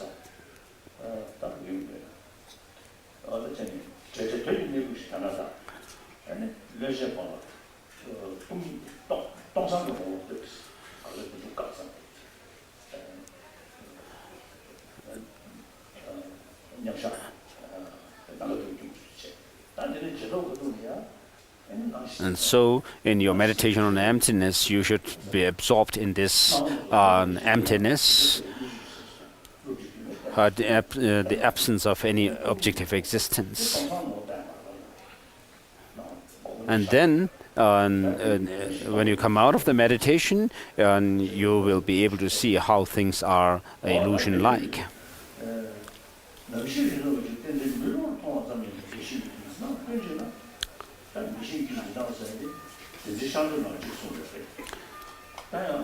So, with regard to the entire object of grasping at certainty is dismantled. So there are different explanations of the object of grasping at certainty, according to different masters. So for us, when we look at things, they do appear to have some objective existence. But just as soon as this kind of appearance happens to you, you should be able to dismantle it by remembering that they do not have such a way of existence. And so someone who has realized emptiness will be able to see that because things are empty, they do not have that the conventionalities of things are possible, and because of the conventionalities, emptiness is not possible. So furthermore, when appearance dispels the extreme of existence and emptiness dispels the existence of non-existence, you understand how emptiness arises as cause and effect. You will never be captivated by views grasping at extremes. Once you have understood as they are the essentials of the three principal aspects of the path, O son, seek solitude. And so for Master Tsongkhapa, the relationship between Master Tsongkhapa and this disciple, Tsakwan Bongkawan Thakpa, when they were so close to each other that the Master Tsongkhapa calls him his son.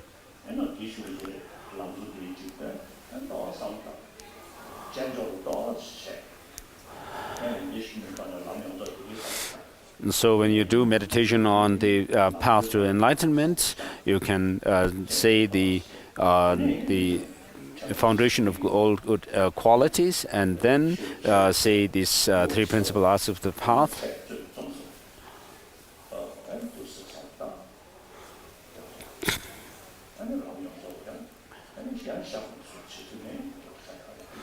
So it would be good if you could also do a reflection on the whole structure of the path to enlightenment as well, having done these meditations on the Lamrim. And so seek solitude, and by enhancing your power of perseverance, swiftly accomplish your ultimate aim, it says. So solitude here can be referred to the physical solitude, being in some isolated place, and then isolating your mind from preoccupations with the pleasures of this life and so forth.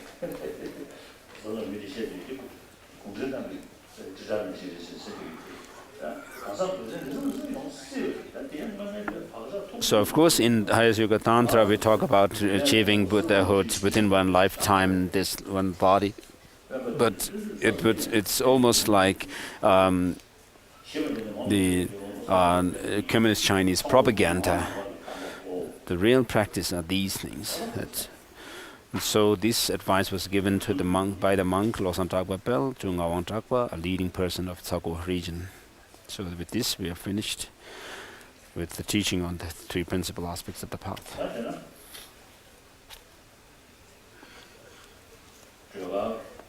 Next, the Jenang or White Thara.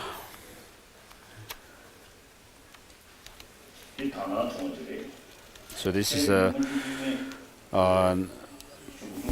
visionary teaching. So in the Nyingma teachings, there is the Karma, Dharma, and then the pure visionary teachings.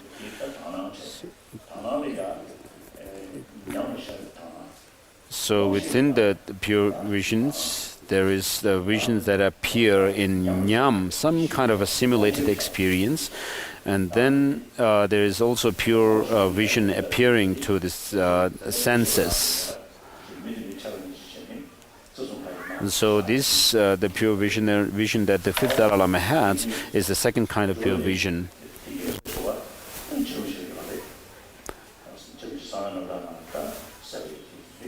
And so Rinpoche Tsongkhapa also had pure visions of deities, and then the first Dalai Lama also, when he was in Changchen Hermitage, he had it's quite clear that he had pure visions of deities. And then the second Dalai Lama, Yenden Gyatso, also had.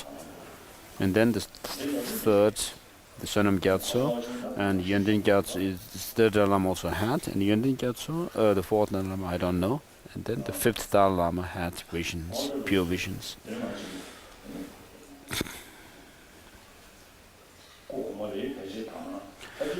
So perhaps my predecessor, the 13th Dalai Lama, also had pure visions of deities.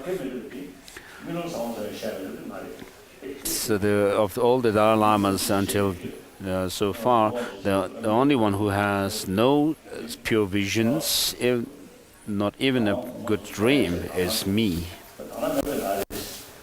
So I always tell this story that of all the Dalai Lamas, I am the only one who has no vision, no pure visions, but I am the most popular, most famous Dalai Lama. So this is also thanks to the oppression of the communist China.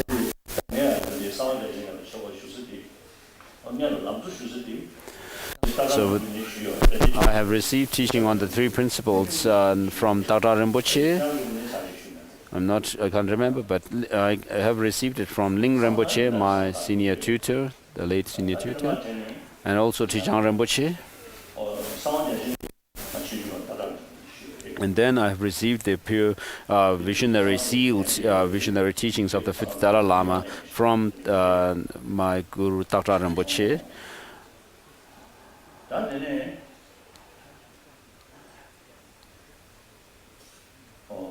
And I have had indications that I have some connection with this teaching during those days.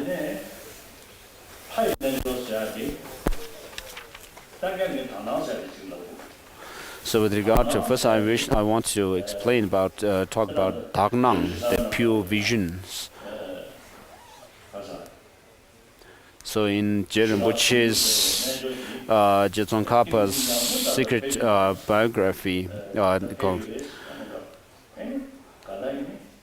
as his concentration grew stronger and more powerful, then he was able to have visions of Vajra Bhairava, Yamantaka.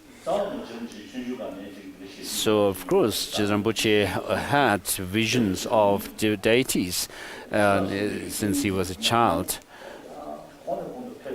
But as his concentration of the combination of shamatha and vipassana grew stronger and stronger, then he was able to have the vision of Vajrabhairava. So what this shows is that although Rinpoche had visions of different deities, but whether you can have the visions of deities or not depends on your perception as well.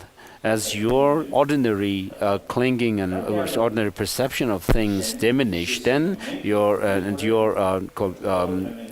perception, pure perception grows. Then you can have pure visions.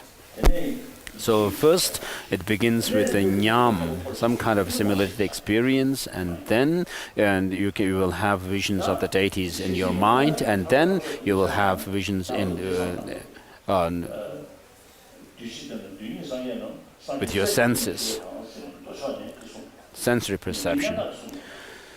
And so in the sutra, it says sometimes all the Buddhas and Bodhisattvas being in one called single atom. So for this, of course, there has to be the three secrets of the body, mind, and speech of a Buddha being of one taste. And so you have to reach that kind of attainment. As you train on the path, as a practitioner, as a trainee, you need to have create the courses for such attainment, and for that you need to have the basic course for the path to realize. And therefore we have the mind and the wind energy, the energy being of one called nature, of one taste. So visions are possible. Sometimes people say, I don't believe in these pure visions. Finally, it comes down to saying that I don't really trust. And but it is possible to have the pure visions if you really give thought to these different practices.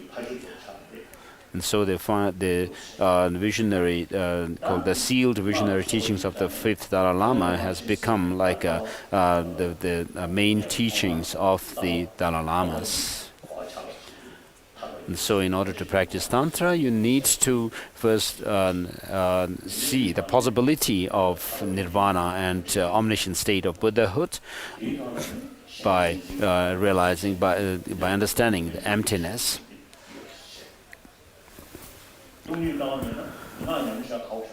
So without understanding of emptiness, it's very difficult for you to do deity yoga practice.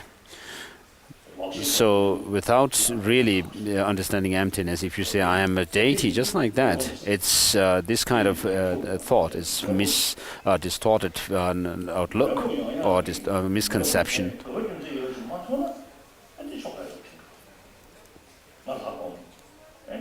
So of course, deity yoga practice is done in imagination in the beginning, but you have to see the purpose, the benefit of doing this kind of practice.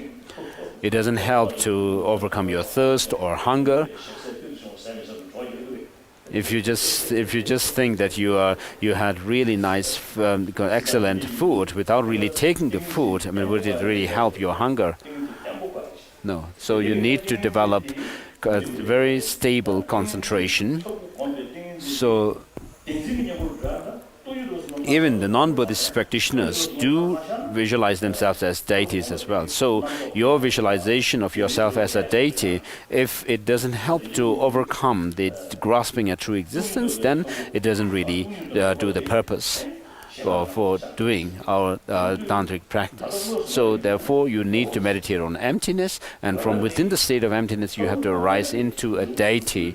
And so at this point, of course, it's just in imagination that you go through this process of transforming into a deity.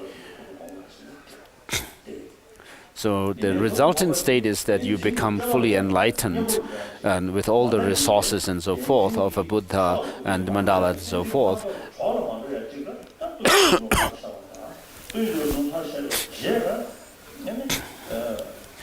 But in order that your deity yoga practice does not actually reinforce your grasping at true existence, you need to meditate on emptiness and therefore dissolve everything into emptiness and then arise into emptiness.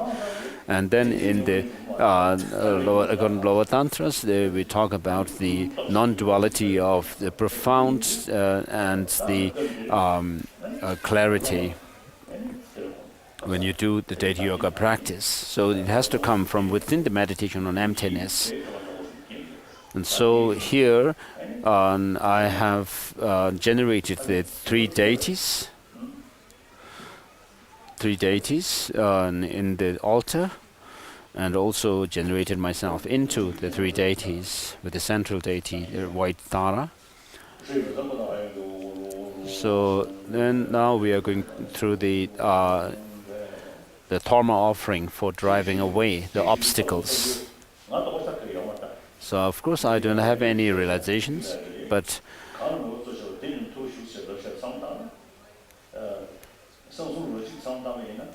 So if you think about the one taste of the body, speech, and mind of a body, body, mind, and speech of a Buddha, you don't need to think about inviting the Buddha here, or it's not the case that the Buddhas would come here if you invite them, and that they won't come here if you don't, because the mind, body, speech of the Buddhas are of one taste, and so wherever the mind is, the body is, and so forth, and so.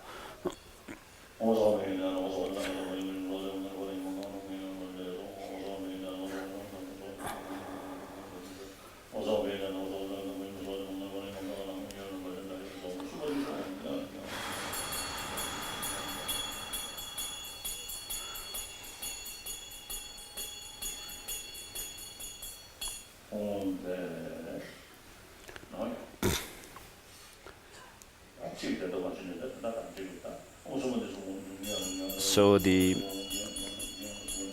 obstacles or interfering beings are sent away with the offering of dharma, and then, having sent these away,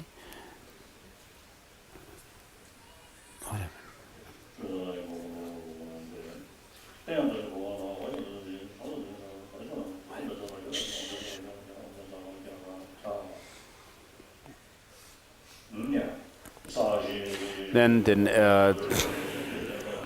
vajra fence is created around this place, and next we make mandala offering.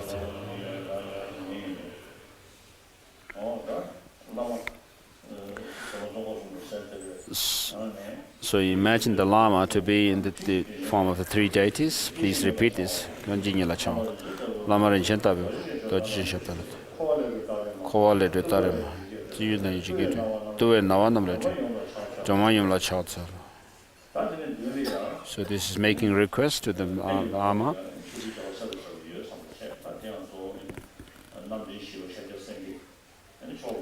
So in the space before you, imagine the Buddha surrounded by the Master Nagarjuna and so forth, and also great bodhisattvas such as Avalokiteshvara, Manjushri, and so forth, and also all the Buddhas and bodhisattvas surrounding them. And particularly here, imagine all the lineage lamas, beginning with the fifth Dalai Lama, down to Master Tathagata Rinpoche. And so with this imagination,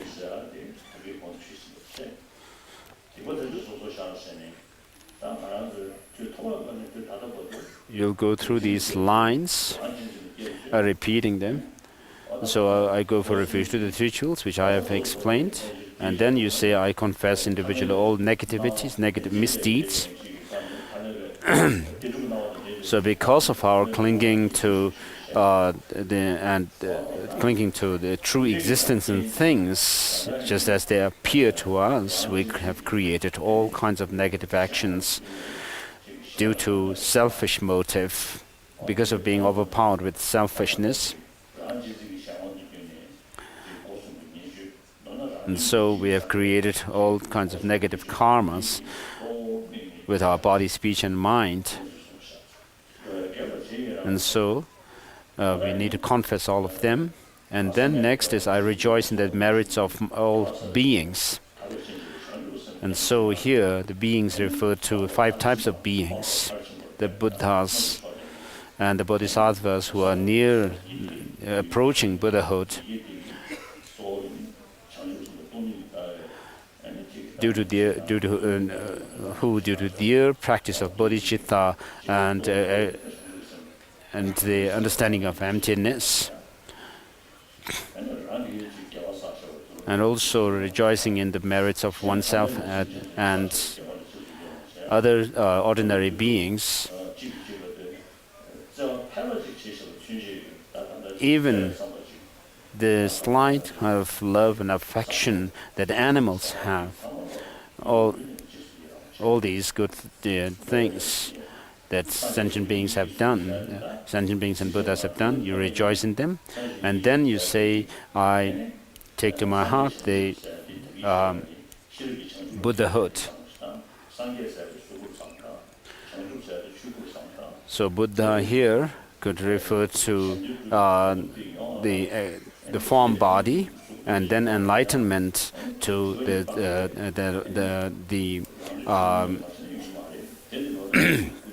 Dhammakaya within the Buddha.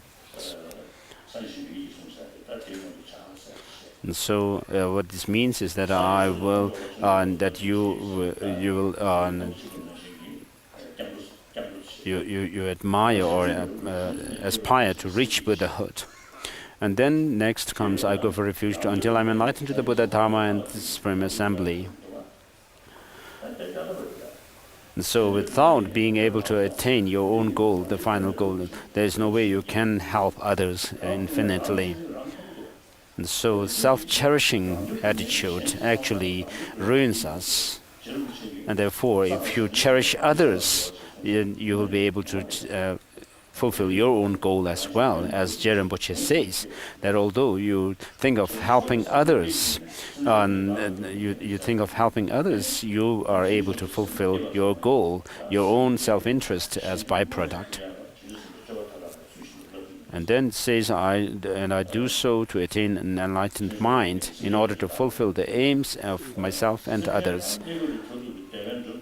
I shall develop a supreme enlightened motive, and towards all sentient beings, my invited guests. So you invite all sentient beings to the feast of enlightenment, and so which means to lead them to liberation and omniscient states. And I shall act with supreme enlightened conduct. And then may I become a Buddha to benefit all. And so, with the aspiring Bodhichitta as the basis, then you also take the Bodhisattva vows and say that you are going to engage in the Bodhisattva practices for the benefit of all sentient beings.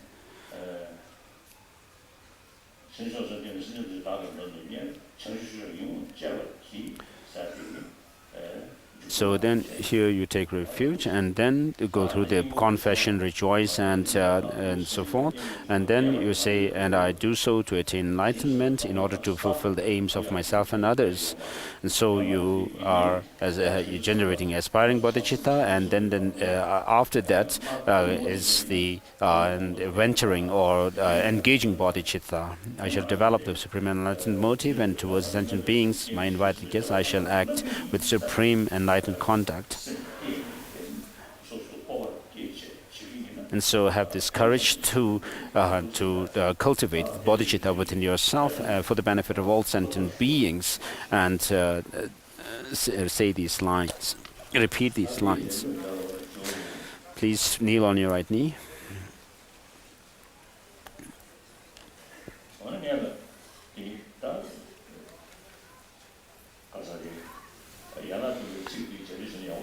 So perhaps we should repeat this. Whatever slight positive potential I may have created by paying homage, offering and acknowledging my faults, and rejoicing and requesting that Buddha stay and teach, I now dedicate all this for full awakening.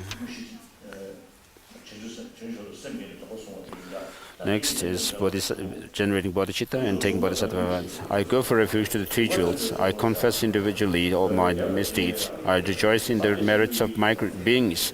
I take hold of my Buddhahood. I go for refuge until I am enlightened to the Buddha, Dharma, and Sangha, and I do so to attain enlightened mind. In order to fulfill the aims of myself and others, I develop the supreme enlightened motive, and towards all sentient beings, my inviting, I shall act with supreme enlightened conduct. May I become a Buddha to benefit all. So repeat it for the second time. I go for refuge to three jewels. I confess individually all my misdeeds. I rejoice in the merits of all beings. I take hold of, with my mind's perfect state of Buddha, I go for refuge to the enlightened, to the Buddha, Dharma, and Sangha. I do so to attain enlightened mind. In order to fulfill the aims of myself and others, I shall develop a supreme enlightened motive, and towards all sentient beings, my invited guests, I shall act with supreme enlightened, may I become a Buddha to benefit all. And so at the end of this third repetition now, those who have taken Bodhisattva vows before,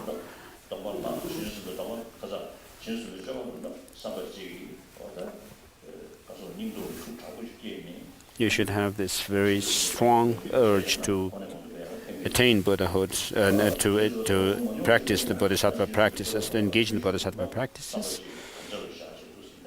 So those who have not taken vows before, you can make such pledge. I go for refuge to the three jewels. I confess individual all my misdeeds. I rejoice in the merits of all beings. I take hold with my mind the perfect state of Buddha. I go for refuge until I'm enlightened to the Buddha, Dhamma, and Sangha, and I do so to attain enlightened mind. In order to fulfill my aims of myself and others, I should develop supreme enlightened motive, and towards all sentient beings, my invited guests, I shall act with supreme enlightened conduct. May I become a Buddha to benefit all. As long as space remains, repeat this, as long as sentient beings remain, until then may I too remain to dispel the miseries of the world. Today my life has borne fruit. My life has become meaningful. Now come what may, I shall act in accordance with this excellent lineage without tarnishing.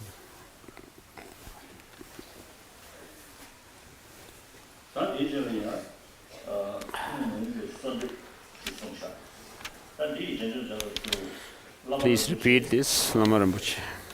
This is a unique Dumaimbe.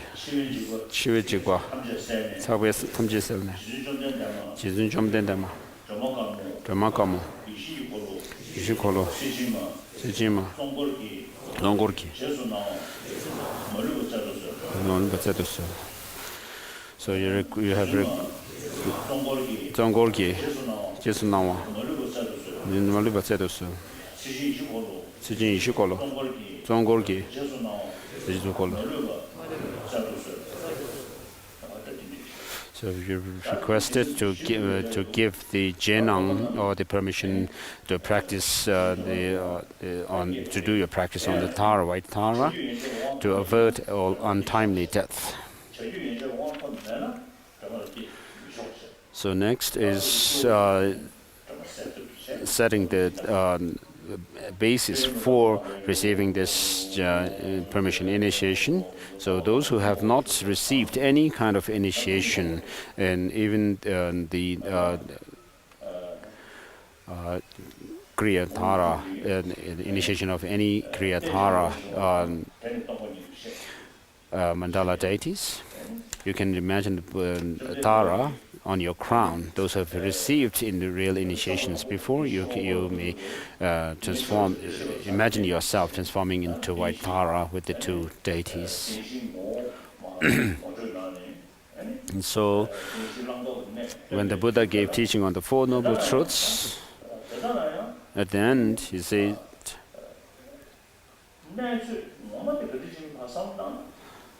when you think about how things exist, he said that there's nothing, no suffering to be overcome, no causes of suffering to be abandoned, and then no cessation to be actualized, and no path to be cultivated. So what this means is that things do not have any arising or cessation and so forth independently. And so, as the sutra says, whatever arises through conditions do not have arising. It has no nature of arising.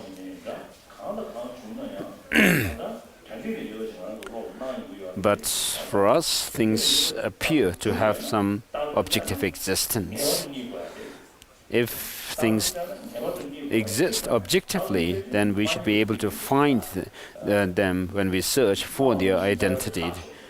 And therefore, since they cannot be found, what it shows is that we can be sure that they do not exist the way they appear to us.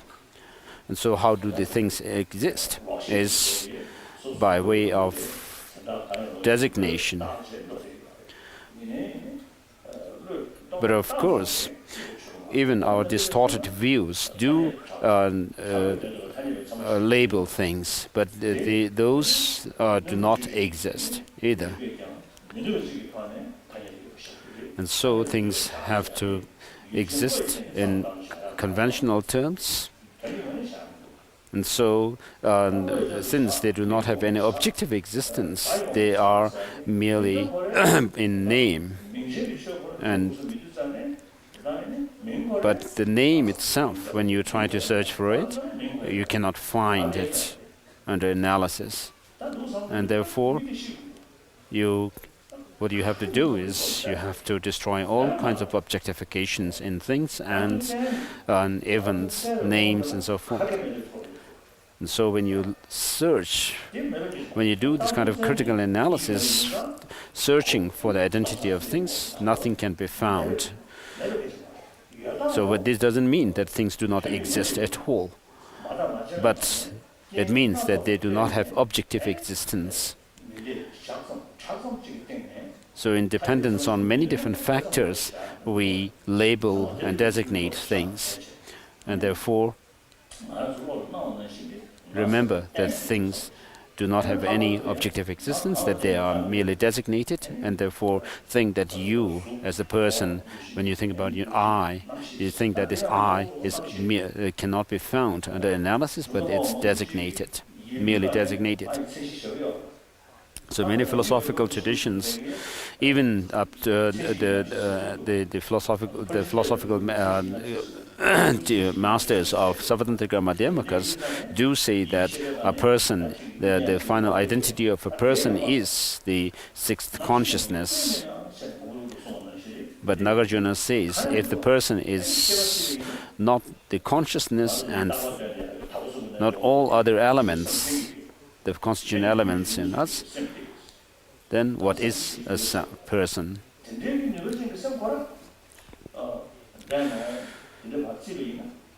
So of course,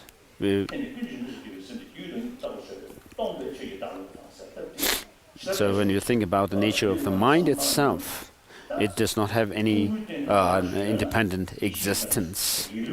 So if the person were to exist from amongst the five aggregates, then you would have to be, it would have to be posited on the consciousness itself. But when you look for the person within the consciousness itself, you will not be able to find it. And therefore, in Heart Sutra, it says even the five aggregates also are empty of inherent existence. And therefore, because things are dependently designated, therefore they do not have any independent objective existence. This appearance of independent existence is there, and we cling to them as because of some distorted views. So we are not saying that things do not exist, but they do exist by way of designation.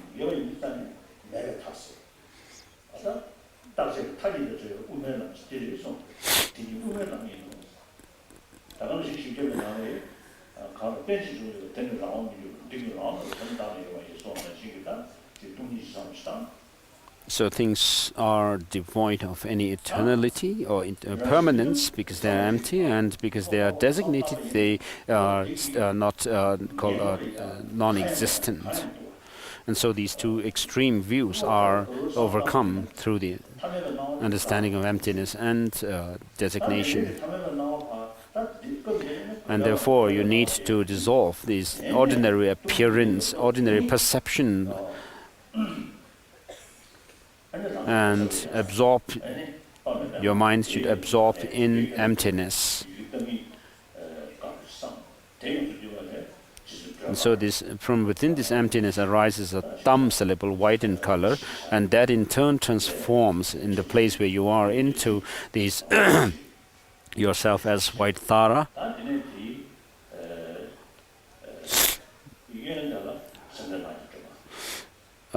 To her right, to your right, to your left is Sayamatara.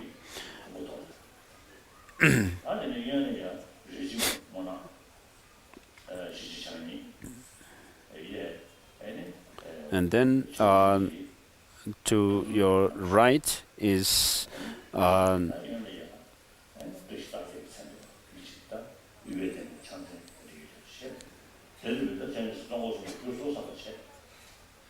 Ekajati. So on the crown, throat, and heart of these three deities, imagine Om are hum syllables each.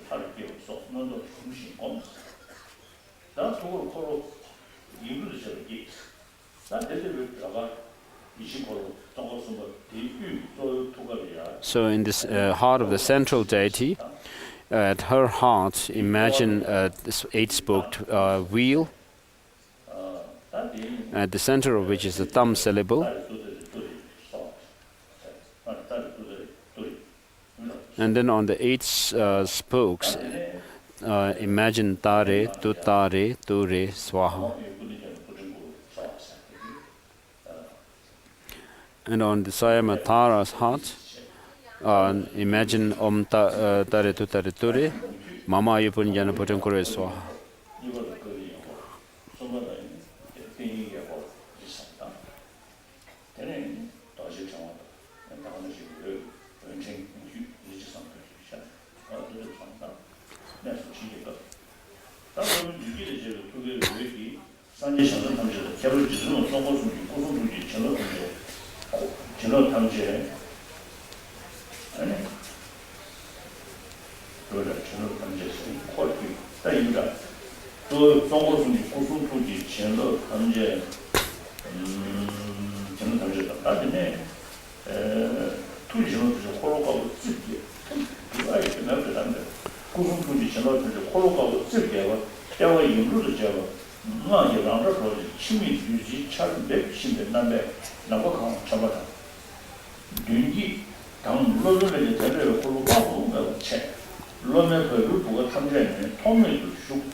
So imagine white wheel with nectar raining on you, and thereby going into your heart and filling of your body, and then receiving the blessing of immortality.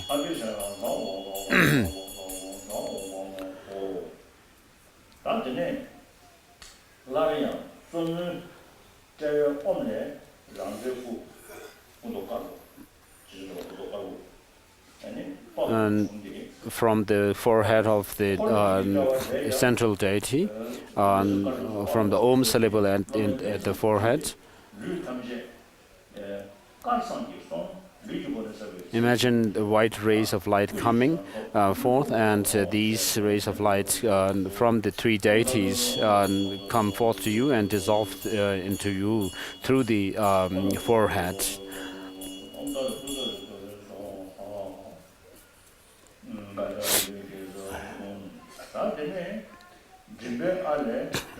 Then from the A syllable, imagine red taras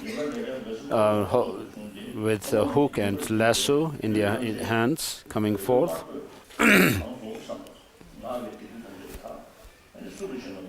And then from the two deities on the sides, rays of light from their throat, R syllable from at their throat come forth and dissolves into you. So all the red taras and the red light come forth and dissolves into you, thereby blessing you.